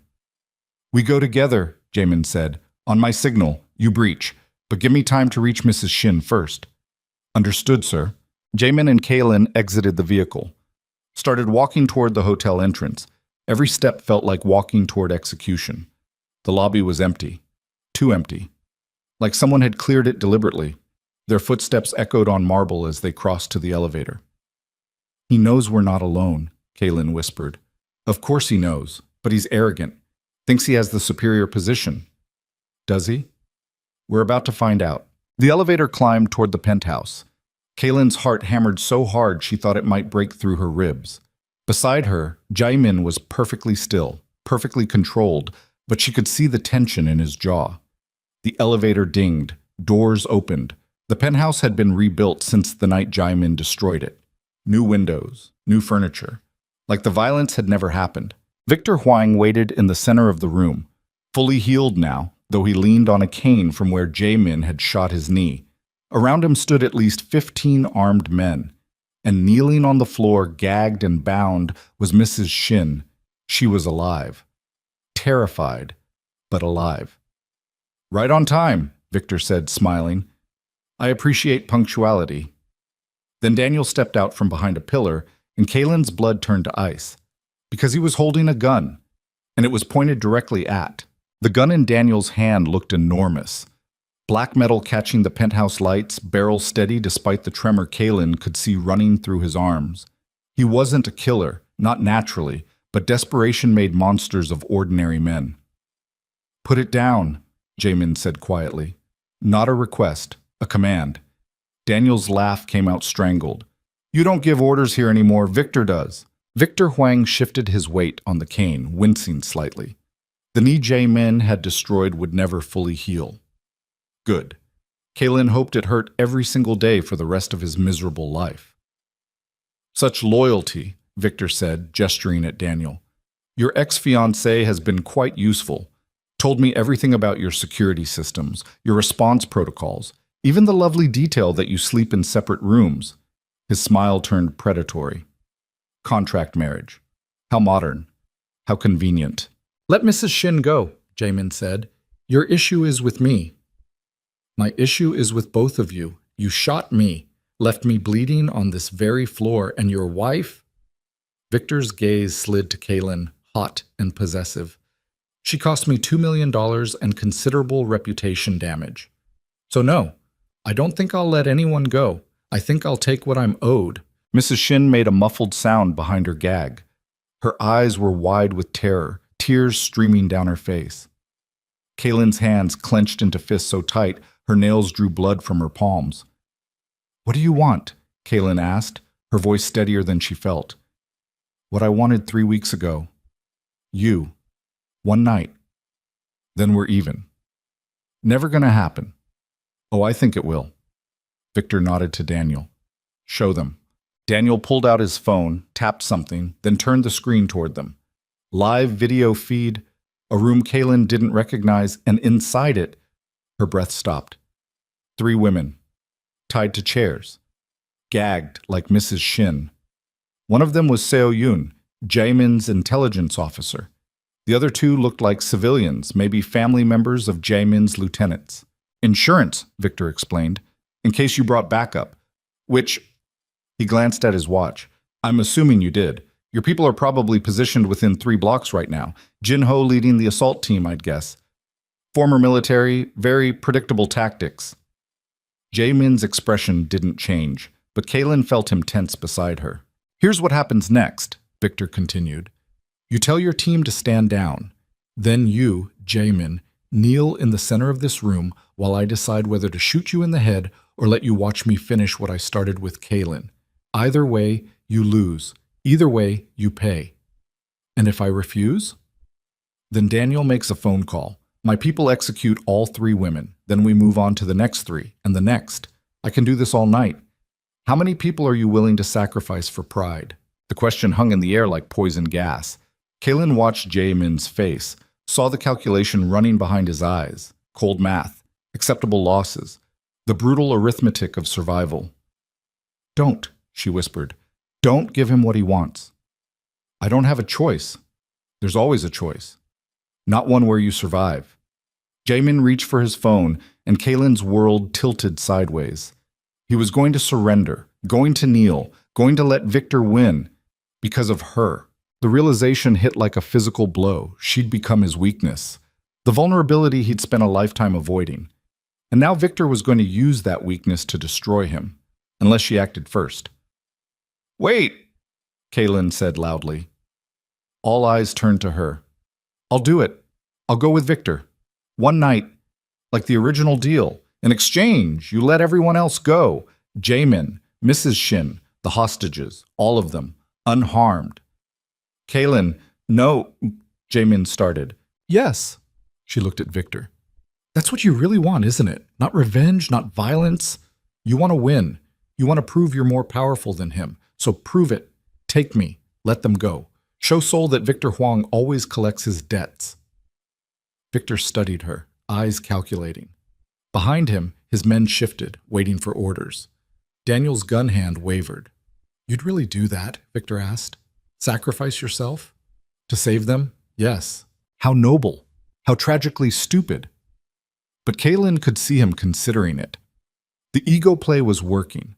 Men like Victor needed to win publicly, needed everyone to know they couldn't be beaten.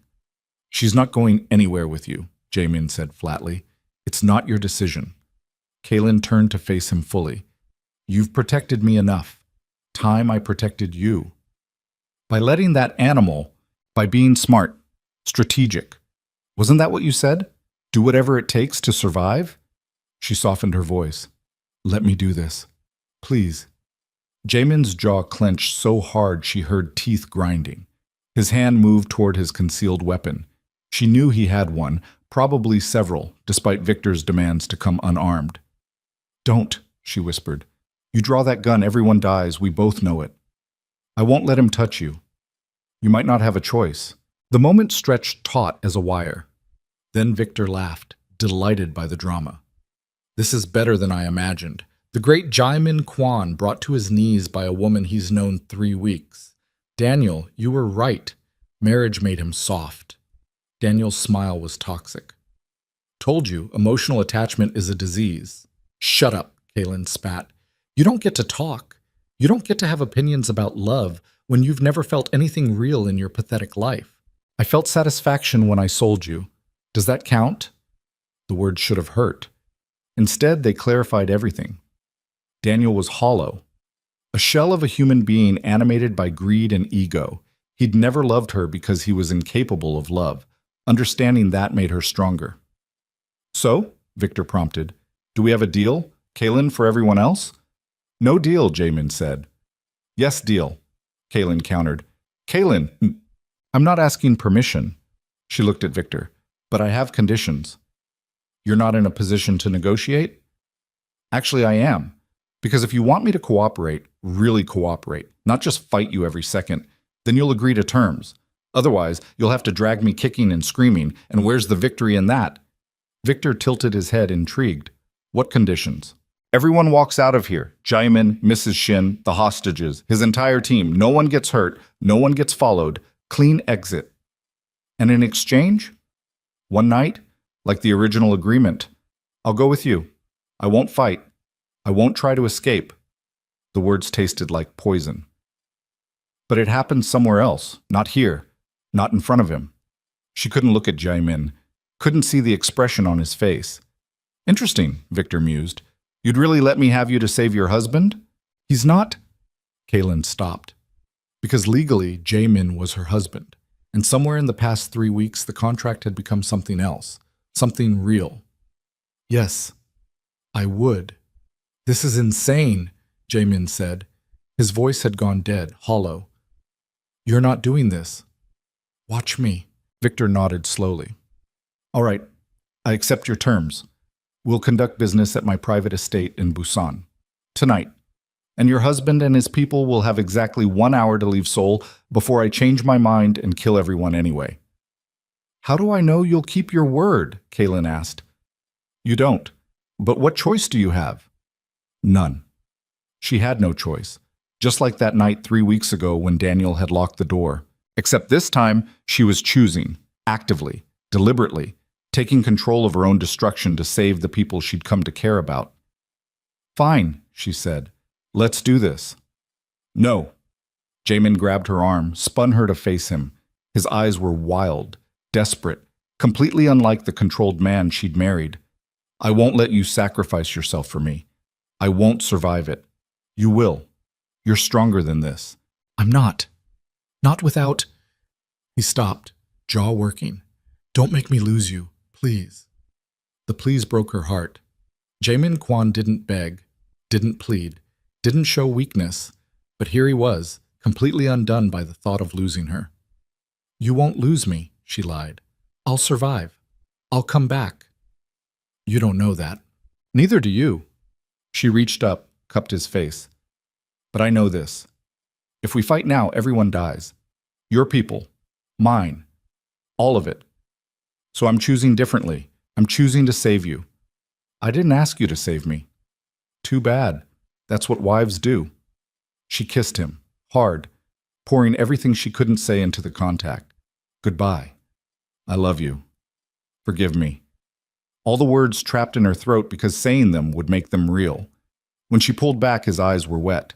I will burn this entire city to get you back, he whispered. I know. I will kill everyone who touches you. I know that too. Touching, Victor interrupted, but we're wasting time. Kaylin, come here. Daniel, make sure our guests behave while we arrange transport. Kaylin forced herself to walk toward Victor. Every step felt like wading through concrete. Behind her, she heard Jaymin's ragged breathing, the sound of a man being torn apart. Victor's hand closed around her wrist. His grip was iron, painful, possessive. Smart choice, he murmured. Much smarter than fighting. I'm not doing this for you. I'm doing it for them. Motivation doesn't matter. Results do. And I always get results. He started pulling her toward a side door. Kaylin glanced back one last time, met Jaymin's eyes across the room, tried to memorize his face, the sharp angles, the cold control finally shattered. The man beneath the monster. Then gunfire erupted from the hallway. The door exploded inward in a shower of splintered wood. Jinho came through first, assault rifle already firing. Victor's men scattered, returning fire. The penthouse dissolved into chaos, smoke, screams, the deafening thunder of automatic weapons in enclosed space. Victor yanked Kaylin against his chest, using her as a shield. She felt the cold metal of his gun press against her temple. Call them off, Victor shouted over the gunfire. Call them off or she dies right now. Jaymin had drawn his weapon, firing with mechanical precision. 2 of Victor's men went down, 3, 4. He moved like a machine built for killing, every shot finding its target, but he froze when he saw the gun against Kaylin's head. Stand down, he roared at his team. Weapons down! The shooting stopped. Smoke hung in the air, bodies littered the floor, Victor's men mostly, but at least one of Jaymin's soldiers had taken a bullet. Daniel had disappeared during the chaos, coward to the end. You broke the rules, Victor hissed. You brought your army. You kidnapped my people. The rules were broken the moment you took Mrs. Shin. Then everyone dies. Victor's finger tightened on the trigger, starting with... Kaylin drove her elbow backward into his wounded knee. Victor screamed. His grip loosened. The gun wavered away from her head. She threw herself sideways as Jaymin fired. The bullet caught Victor in the shoulder, spinning him around. He collapsed against the wall, bleeding, but not dead. Not yet. Kaylin scrambled toward Jaymin as his team rushed forward, securing the room, zip-tying Victor's surviving men. Someone cut Mrs. Shin free. She collapsed into Jinho's arms, sobbing. Jaymin caught Kaylin, pulled her against his chest so hard she couldn't breathe. Never again, he said into her hair. Never fucking again. I'm okay. You offered yourself to him. You were going to let him? I was buying time, hoping you had a plan. I had no plan. I was going to execute everyone in this room and burn the hotel down with me inside. His arms tightened. You can't do that to me. Can't make me choose between your life and everything else. Someone had to make the hard call. That's my job, not yours. Maybe we're partners now. Maybe we make hard calls together. He pulled back to look at her, and his eyes held something raw, unguarded, real. You're insane, he said. I married you, obviously. Almost laughter broke through his shock, but before either could say more, Jinho approached. Sir, we have a problem. Daniel Park escaped during the firefight. He's gone. Find him, Jaymin ordered. Already tracking his phone, he's heading toward... Jinho checked his tablet, and his expression darkened. He's heading toward your compound. What? Left here 15 minutes ago. If he's moving fast, he could already be... Jaymin's phone rang. Unknown number. He answered, and Daniel's voice came through the speaker. Hi, Jaymin. Enjoying your victory? Because I'm enjoying mine. I'm currently in your beautiful home.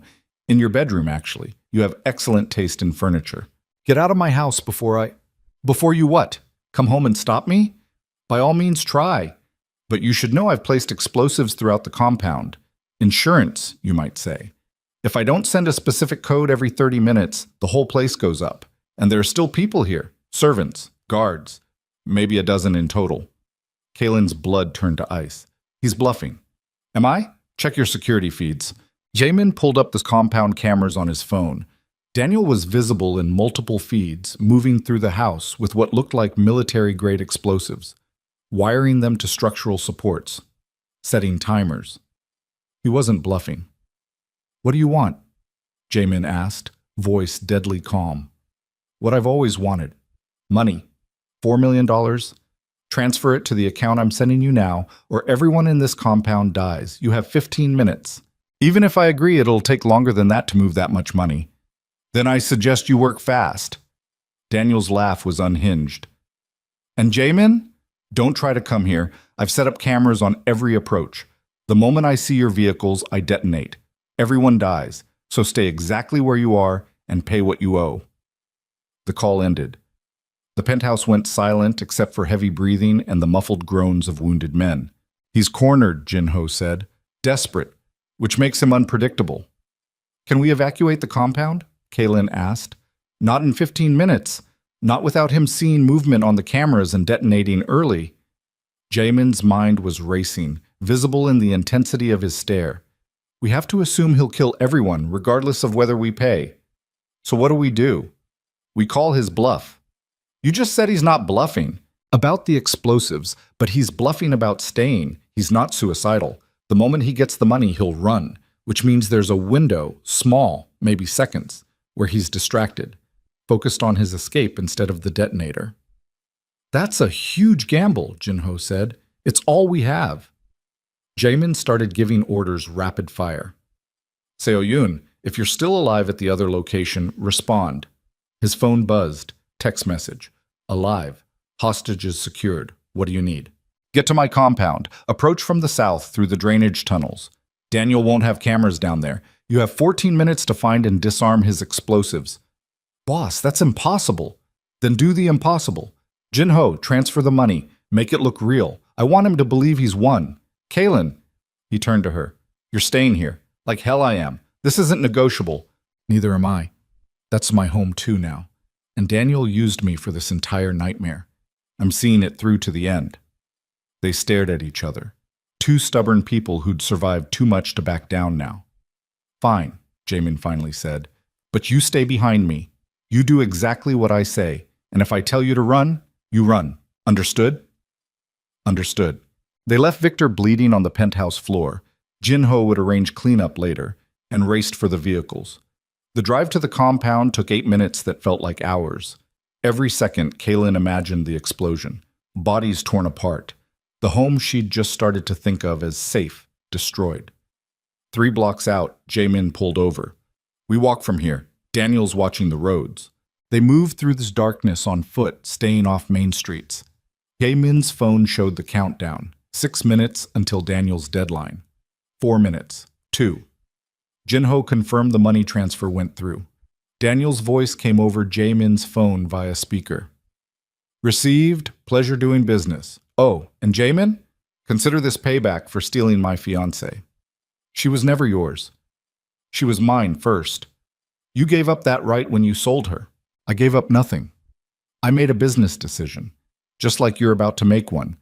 Do you chase me or do you try to save your people? You can't do both. Choose wisely. The call ended. 1 minute left. They reached the compound walls, scaled them using equipment Jinho had pre-positioned, dropped into the garden where Kaylin had walked with Mrs. Shin days ago. back when life seemed manageable. The house stood dark and silent. Seoyun, report, Jaymin whispered into his comm. Static? Then, Found 4 devices. Disarming now, but there's at least one more. I can't locate it. how long until deadline? 30 seconds. Find it. I'm trying. 20 seconds. Jaymin grabbed Kaylin's hand. If this goes wrong, it won't. If it does, I need you to know what... Don't say goodbye. We're surviving this. 10 seconds. Seoyun's voice crackled. Found it. Dining room. Disarming. 5 seconds. Seoyun? 3 seconds. Seoyun, talk to me. 1 second.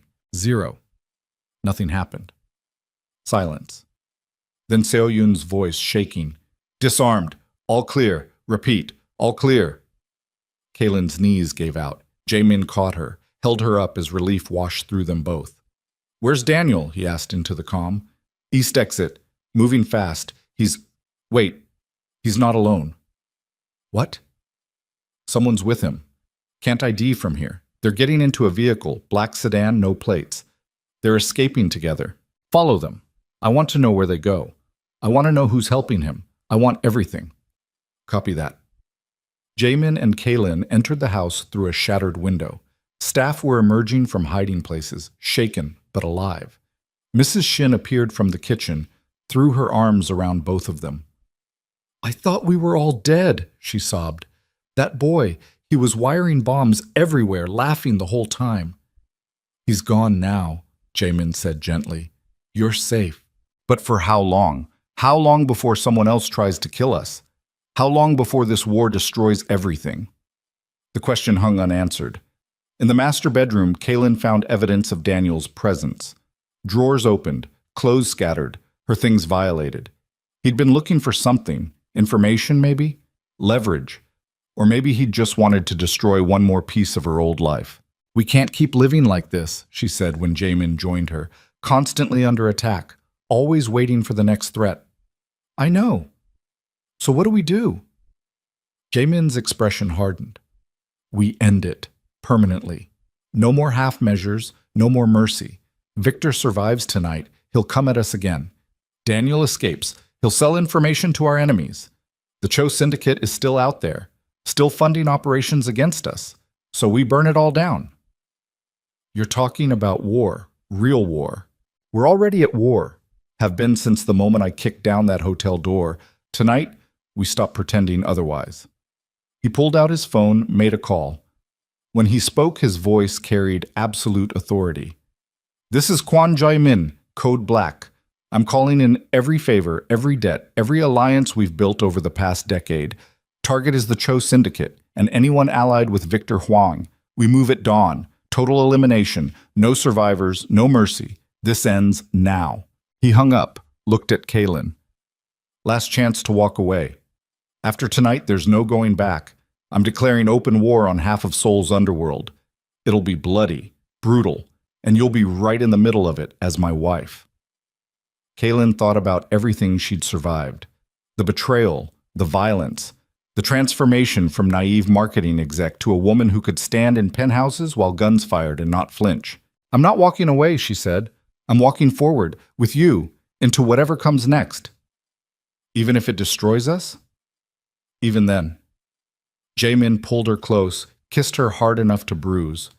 When they broke apart, both were breathing like they'd run miles. Then we go to war, he said, together. Outside, Seoul glittered in the pre-dawn darkness. Somewhere in those streets, Daniel was running. Victor was bleeding. The Cho Syndicate was mobilizing. And Jaymin Kwon was about to teach them all what happened when you threatened his wife. The war was coming, and this time there would be no mercy, no survivors, only victory or death. Dawn broke over Seoul like a wound splitting open, red and raw across the horizon. Kaylin stood on the terrace of the compound, watching the city wake up, unaware that today would reshape its entire criminal infrastructure. Coffee steamed in her hands, but she hadn't touched it. Her mind was still trapped in the penthouse, feeling Victor's gun against her temple, hearing Daniel's laugh as he wired explosives through her home. She'd barely slept. Neither had Jaymin. He'd spent the night coordinating with his network, calling in decades of accumulated leverage. By 4 a.m., he had commitments from 3 rival syndicates who'd agreed to stay neutral during the coming purge. By 5 a.m., corrupt police officials had promised delayed response times to specific addresses. By 6 a.m., every major player in Seoul's underworld knew that Jaymin was moving against the Cho syndicate with absolute finality. "You should eat something." Mrs. Shin appeared beside her, face still pale from last night's trauma, but determined to maintain normalcy through routine. "Big day ahead. I can't. My stomach won't take it." Fear is natural before battle. Is that what this is? Battle? It's whatever Mr. Kwon decides it is. And he's decided it's war. Mrs. Shin touched her shoulder gently. But wars end. And when this one does, you'll still be standing. I've seen it in you since the first night. You're a survivor. Kaylin wanted to believe that, wanted to feel the certainty Mrs. Shin projected, but all she felt was exhaustion and a gnawing dread that today would cost more than anyone was prepared to pay. Jaymin found her an hour later. He'd changed into black tactical gear, weapons strapped to his body with practiced efficiency. But his eyes found hers first, before checking equipment or reviewing plans. "Last chance," he said quietly. "I can have you on a plane within 30 minutes. Tokyo, Singapore, anywhere you want. You'd be safe." "We've been through this." "I know, but I'm asking again because once this starts, I can't protect you from all of it. Things will happen today that you can't unsee. People will die. Some of them might even be people you've met, people who work for me. And I need you to understand that I'm about to become the monster everyone thinks I am." Kaylin set down her coffee cup, crossed the distance between them, placed her hands on his chest, feeling the Kevlar vest beneath the tactical gear, the rapid heartbeat underneath. "You've always been that monster," she said. "You just hid it better. And I'm not afraid of monsters anymore. I married one. I'm learning to be one. You're not." "I offered myself to Victor last night, tried to trade my body for hostages. That's not something the old Kaylin would have done. The old me would have frozen, cried, waited for someone else to save her." She held his gaze. "But she died in that hotel 3 weeks ago. The woman standing here now, she's someone different, someone harder, and she's not leaving you to fight alone." Jaymin's hand came up to cup her face. His thumb brushed across her cheekbone, the gesture achingly tender from a man about to orchestrate mass violence. "When this is over, if we survive, we need to talk about what we actually are. This marriage, this partnership. Because it stopped being a contract somewhere along the way, and I don't know what to call it now. We'll figure it out after." Afters. He kissed her. Not desperate like last night, but slow, deliberate, real. Tasting like goodbye even though neither would admit it. Then his phone buzzed. The moment shattered. "They found Daniel," Jinho reported over the comm. "He's holed up in a warehouse in Incheon with Victor Huang and approximately 30 Cho syndicate soldiers. They're fortified, armed, preparing for a siege." Jaymin's expression went cold. Professional. "How good is your intel?" "Solid. We have a man inside, low-level Cho operative, who owes us. He says Victor's using Daniel as a strategic advisor, teaching them our protocols, our weaknesses.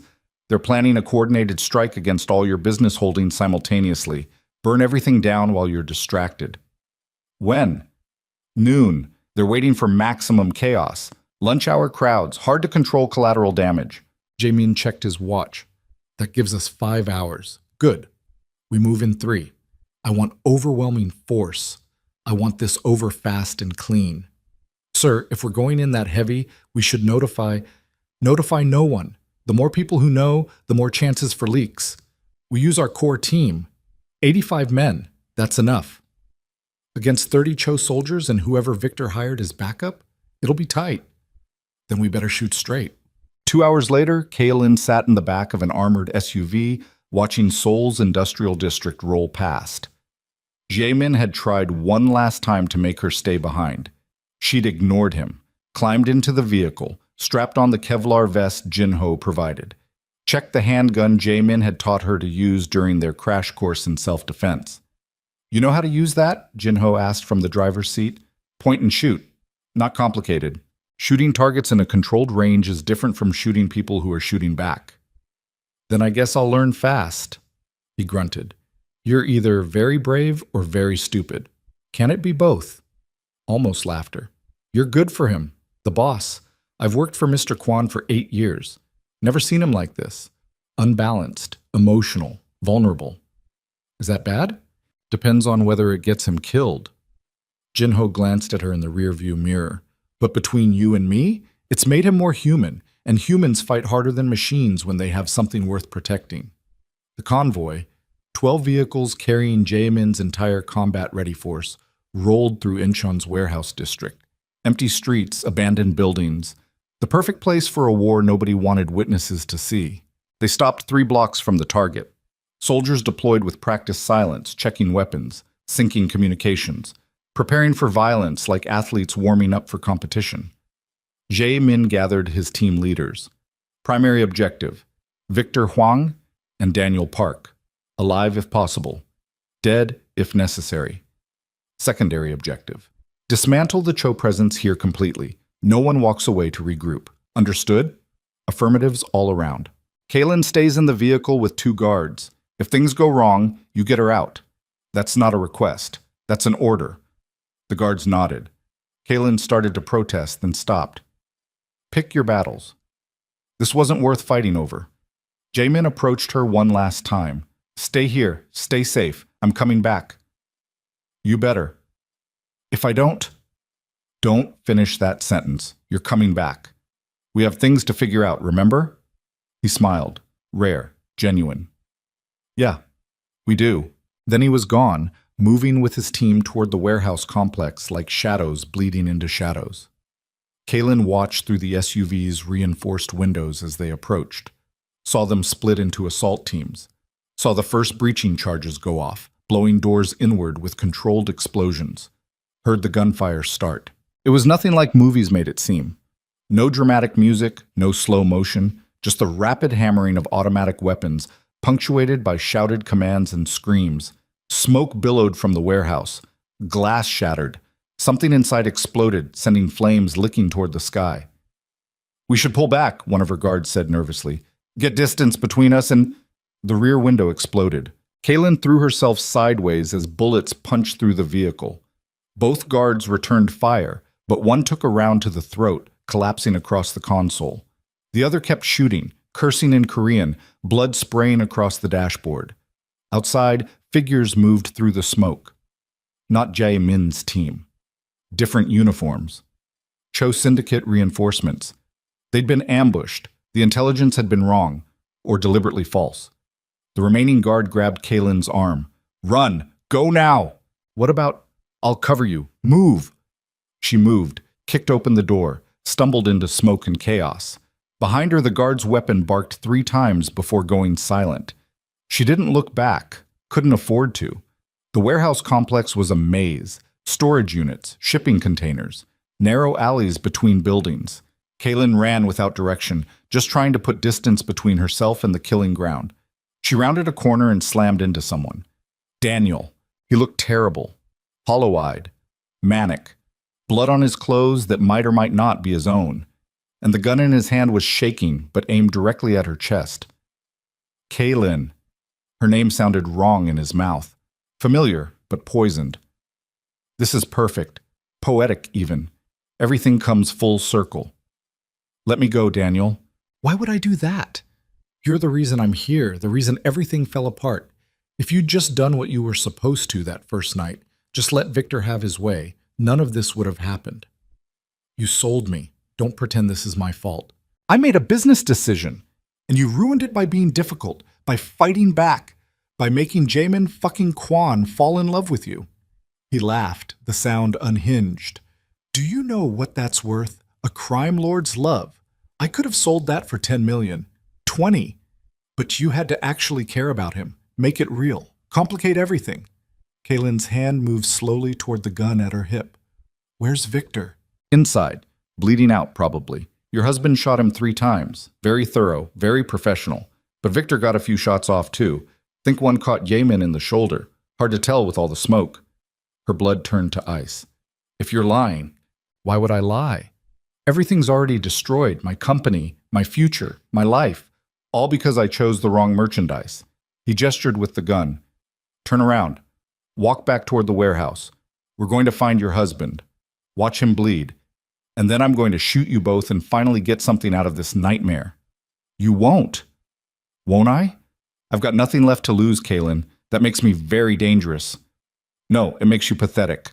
She drew her weapon and fired. The shot went wide. Her hands were shaking, adrenaline making her clumsy. But it was close enough to make Daniel dive for cover.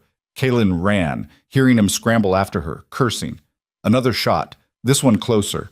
Concrete exploded near her feet. She ducked behind a shipping container, breathing hard, trying to remember Jaymin's training. Breathe, aim, squeeze, don't pull. Simple mechanics of violence. Daniel's voice echoed through the maze. You can't hide forever. I know you're not a killer. You're too soft, too weak. That's why I picked you in the first place. Kaylin leaned around the container, saw his shadow moving between buildings. Aimed, fired twice. One shot missed. The second caught him in the leg. Daniel screamed, went down hard. His gun clattered across pavement. Kaylin approached slowly, weapon trained on him, watching for tricks. But there were no tricks. Just a man clutching his bleeding thigh, crying, everything he'd built collapsing around him. You shot me, he gasped. You actually shot me. Yeah, I did. I loved you, I really did at the beginning. Before I realized you were just another asset to exploit. That's not love. That's never been love. Then what is? Tell me. What's love supposed to look like? Kaylin thought about Jaymin holding her while she cried, teaching her to defend herself, offering her freedom even when it meant losing her, willing to die rather than let Victor touch her. It looks like sacrifice, she said quietly. Real sacrifice. Not selling someone. Protecting them. How sentimental. The new voice came from behind her. Victor Huang, leaning against a wall, bleeding from multiple gunshot wounds, but somehow still standing, still holding a weapon. Drop the gun, Kaylin, or I shoot your ex-fiancé in the head. I know you're too good to let that happen. She turned slowly. Victor looked like death walking, pale, sweating, probably minutes from bleeding out. But his aim was steady. He betrayed me too, Victor continued. Fed me false intelligence about Jaymin's response times. Cost me 15 men. So I'm going to kill him. But I wanted you to watch first. Wanted you to understand that everyone you care about dies because of choices you made. I don't care about Daniel. No? Then this will be easy. Victor aimed at Daniel's head. Daniel screamed. Kaylin's finger tightened on her trigger. Jaymin appeared from the smoke like vengeance incarnate. Blood soaked his left shoulder, but his right arm was steady. He fired once. Victor's head snapped back. He collapsed without another word, dead before hitting the ground. Silence fell over the warehouse complex. The gunfire had stopped. Somewhere in the distance, sirens wailed. Real police or ones Jaymin had paid to arrive late, Kaylin couldn't tell. Jaymin lowered his weapon, walked toward her with controlled urgency, scanning for threats. When he reached her, his hand touched her face, checking for injuries. You're bleeding, he said. Not my blood. Yours? Flesh wound. I've had worse. His eyes found Daniel, still clutching his leg, whimpering. You shot him. He was going to kill me. Us. Good. You're learning. Jaymin looked at Daniel with absolute contempt. I should execute you right here. End this cleanly. But I gave Kaylin my word. No quick death. You get consequences. What does that mean? Daniel managed through pain. It means I'm giving you to the Cho Syndicate. What's left of them. And I'm letting them know you fed me intelligence that got their soldiers killed. They're very creative with traitors. You'll wish I'd shot you. You can't. I already did. They're collecting you in 10 minutes. Enjoy your last moments of sunlight. Jinho appeared with 4 soldiers. Compound is secure. 32 Cho operatives neutralized. 17 captured. 6 of ours wounded. 2 dead. We won, sir. Casualties? Kim and Park, good men. They died covering the west entrance. Jaymin's jaw tightened. Make sure their families are taken care of. Full benefits. College funds for the kids. Already arranged. They left Daniel bleeding on the pavement. Kaylin didn't look back. Whatever happened to him now, he'd earned every second of it. The convoy limped back to Seoul as afternoon sun painted the city gold. Kaylin rode beside Jaymin while a medic worked on his shoulder wound, stitching torn flesh with practiced efficiency. He didn't flinch, barely seemed to notice the pain. "It's over," she said, not quite believing it. "This part is. Victor's dead. Daniel's neutralized. The Cho syndicate is broken, but there will be others. There always are. Power vacuums get filled. Then we deal with them too." I'm not going anywhere. We established this." Jaymin caught her hand, squeezed. "I watched you shoot Daniel, watched you survive an ambush, fight back instead of freezing. You've become someone I barely recognize from that terrified woman in the hotel." "Good. I hated that woman. She was weak. She was human. Vulnerable. Nothing wrong with that. There's everything wrong with it in your world. Our world now, I guess." The medic finished stitching, packed up his supplies, left them alone in the back of the vehicle. "Kaylin," Jaymin's voice was serious, heavy. "I need to tell you something. About the night I saved you. About why I was there. You said you had business with Victor. I lied. Or I told you half the truth." He looked out the window, couldn't meet her eyes.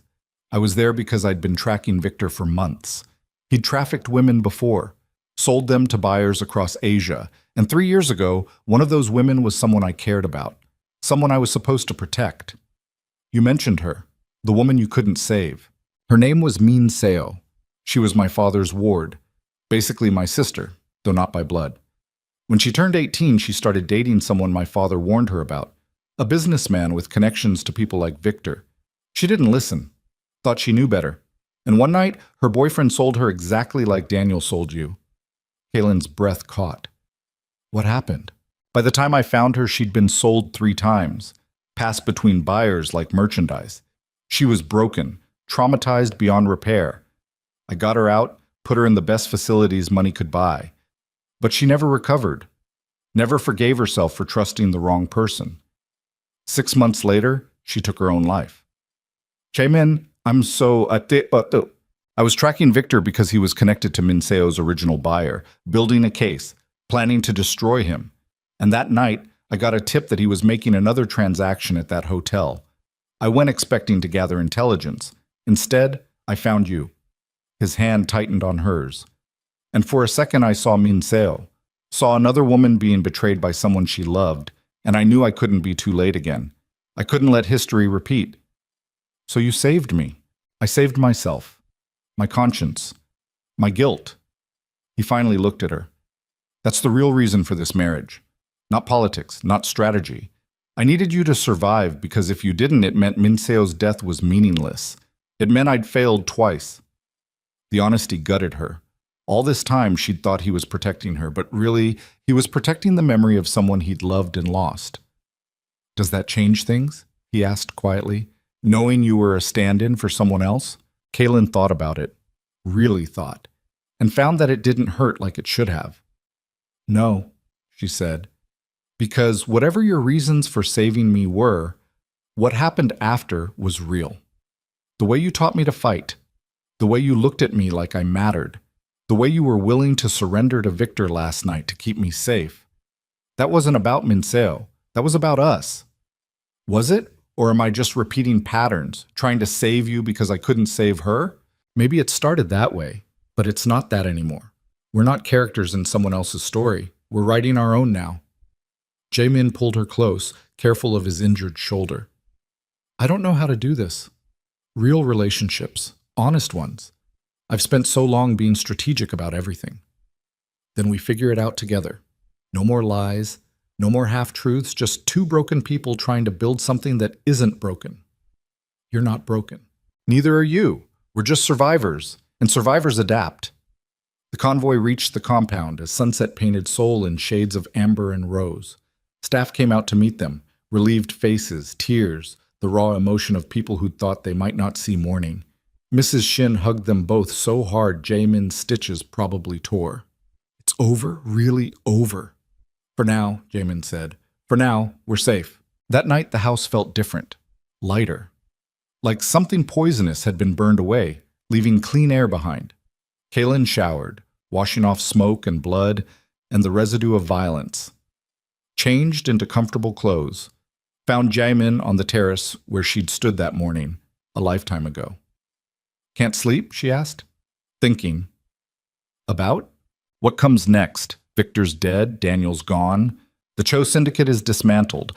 I've effectively eliminated my major opposition in Seoul, which means the underground will reorganize around me. More power, more responsibility, more targets on our backs. So we prepare, build better defenses, stay ahead of threats. Or we walk away. Kaylin blinked. What? I have enough money to disappear. New identities, new lives. We could leave Seoul, leave Korea. Go somewhere nobody knows us and start over. He looked at her. Would you want that? A normal life? Is there such a thing as normal anymore? Probably not, but we could try. She leaned against the railing, watching the city lights. A month ago, I would have said yes immediately, would have run as far and fast as possible from anything resembling danger. But now? She shook her head. I don't think I could go back. I've seen too much, changed too much. And honestly, I like who I've become. Harder, stronger, dangerous. You shot a man today.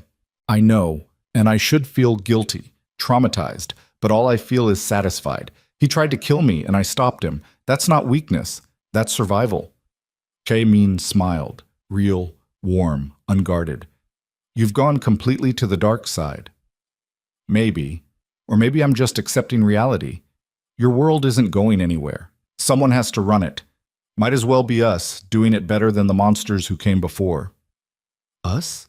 You heard me? I'm not just your wife for appearances anymore. I want in, really in. Teach me the business.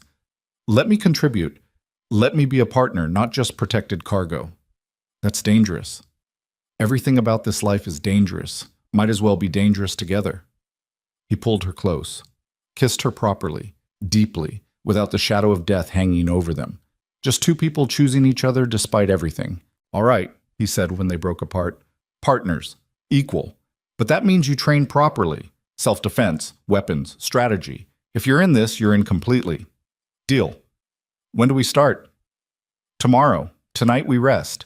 And maybe figure out what our marriage actually is now that it's not just a contract.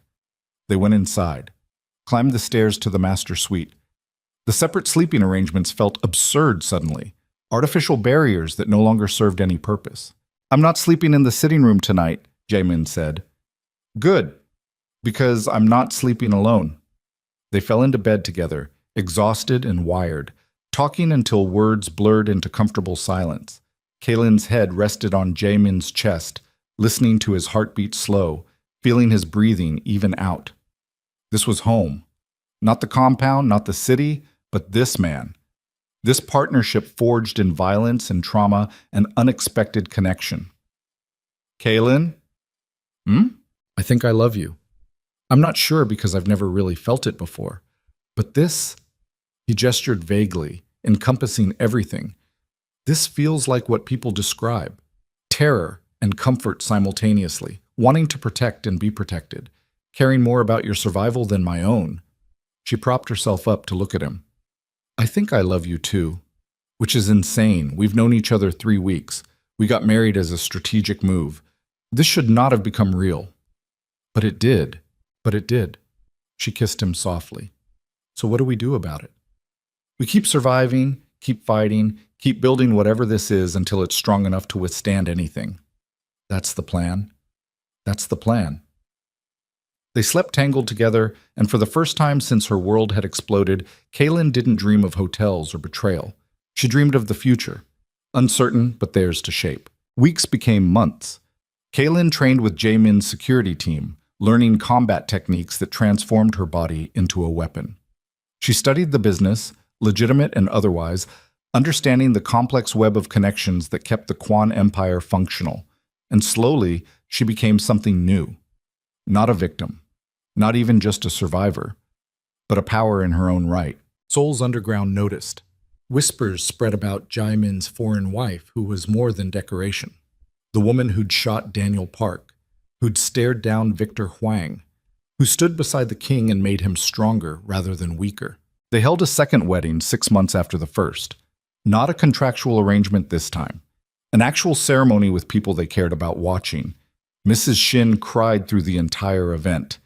Jinho gave an embarrassing toast about how love made even crime lords stupid, and when Jaymin kissed his bride, it was without hesitation or performance, just pure, unguarded emotion.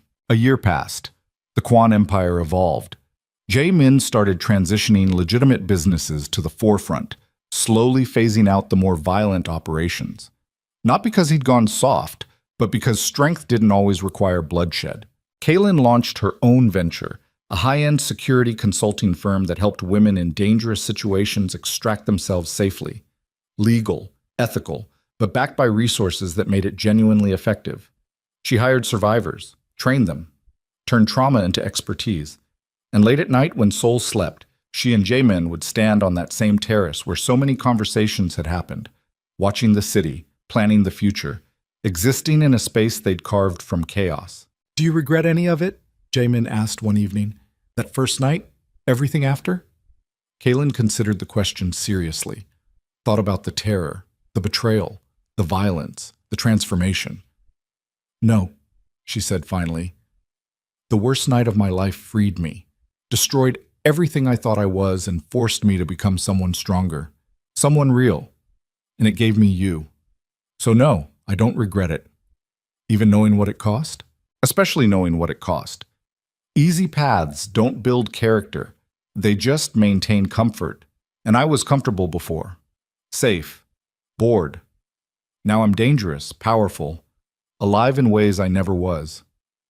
You're extraordinary, Jaymin said quietly. You know that? I'm a woman who survived being sold and decided to build an empire with the man who saved her. That's not extraordinary. That's practical. He laughed. Genuine, warm, practical. Only you would describe our life as practical. Well, what would you call it? Miraculous. Unlikely. Impossible. He pulled her close. Mine.